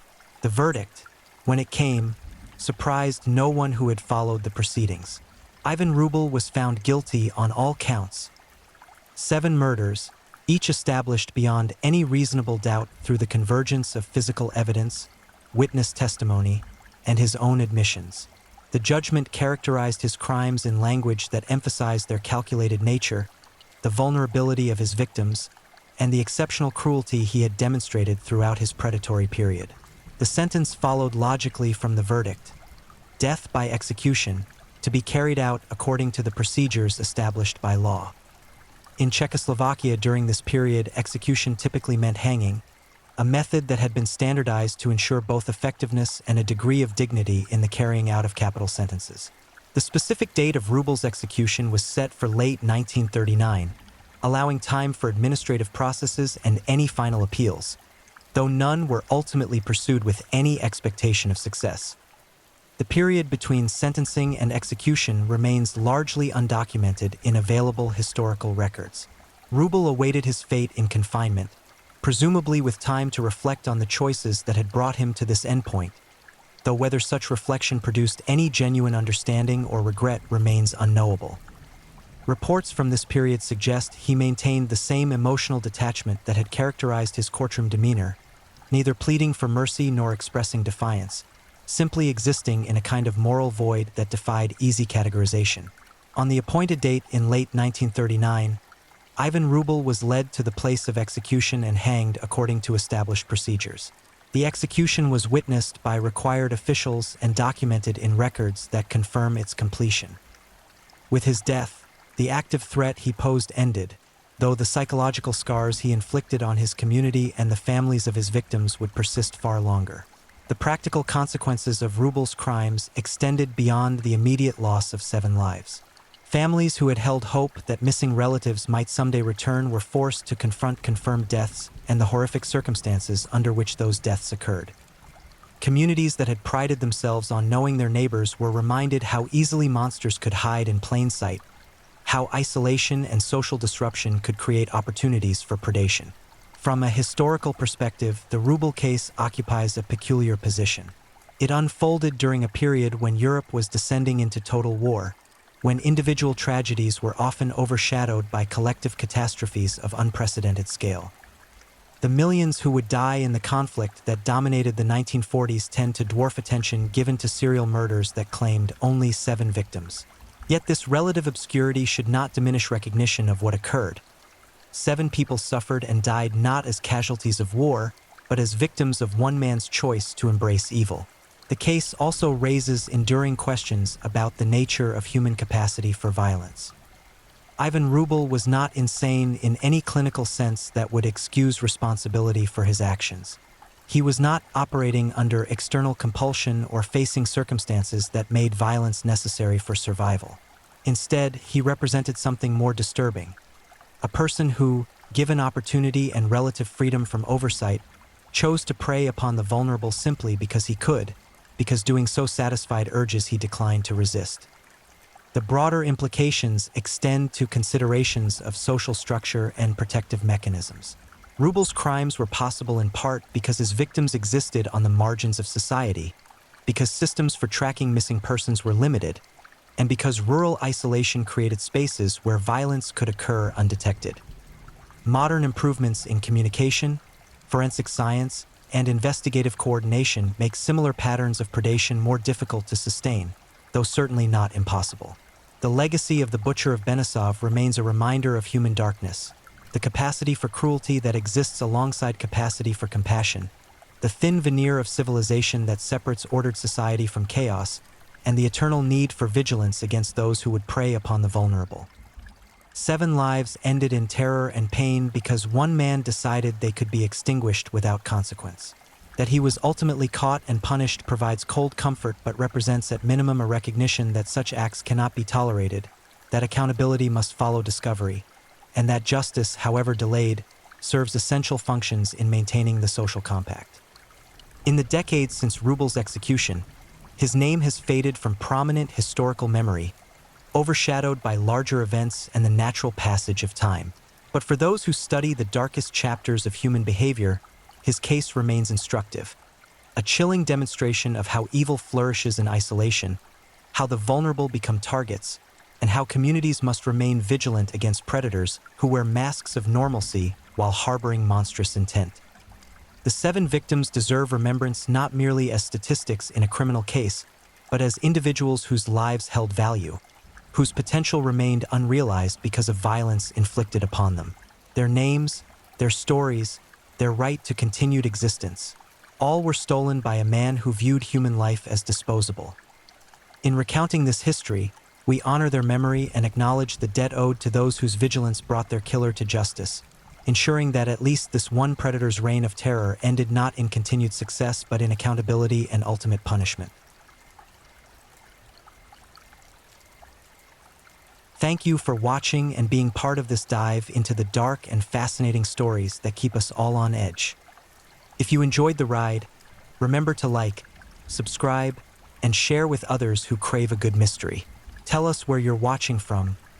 I love knowing where in the world our true crime family is tuning in. Your presence means a lot. Until next time, stay safe, stay curious, and keep digging into the shadows where truth and mystery meet.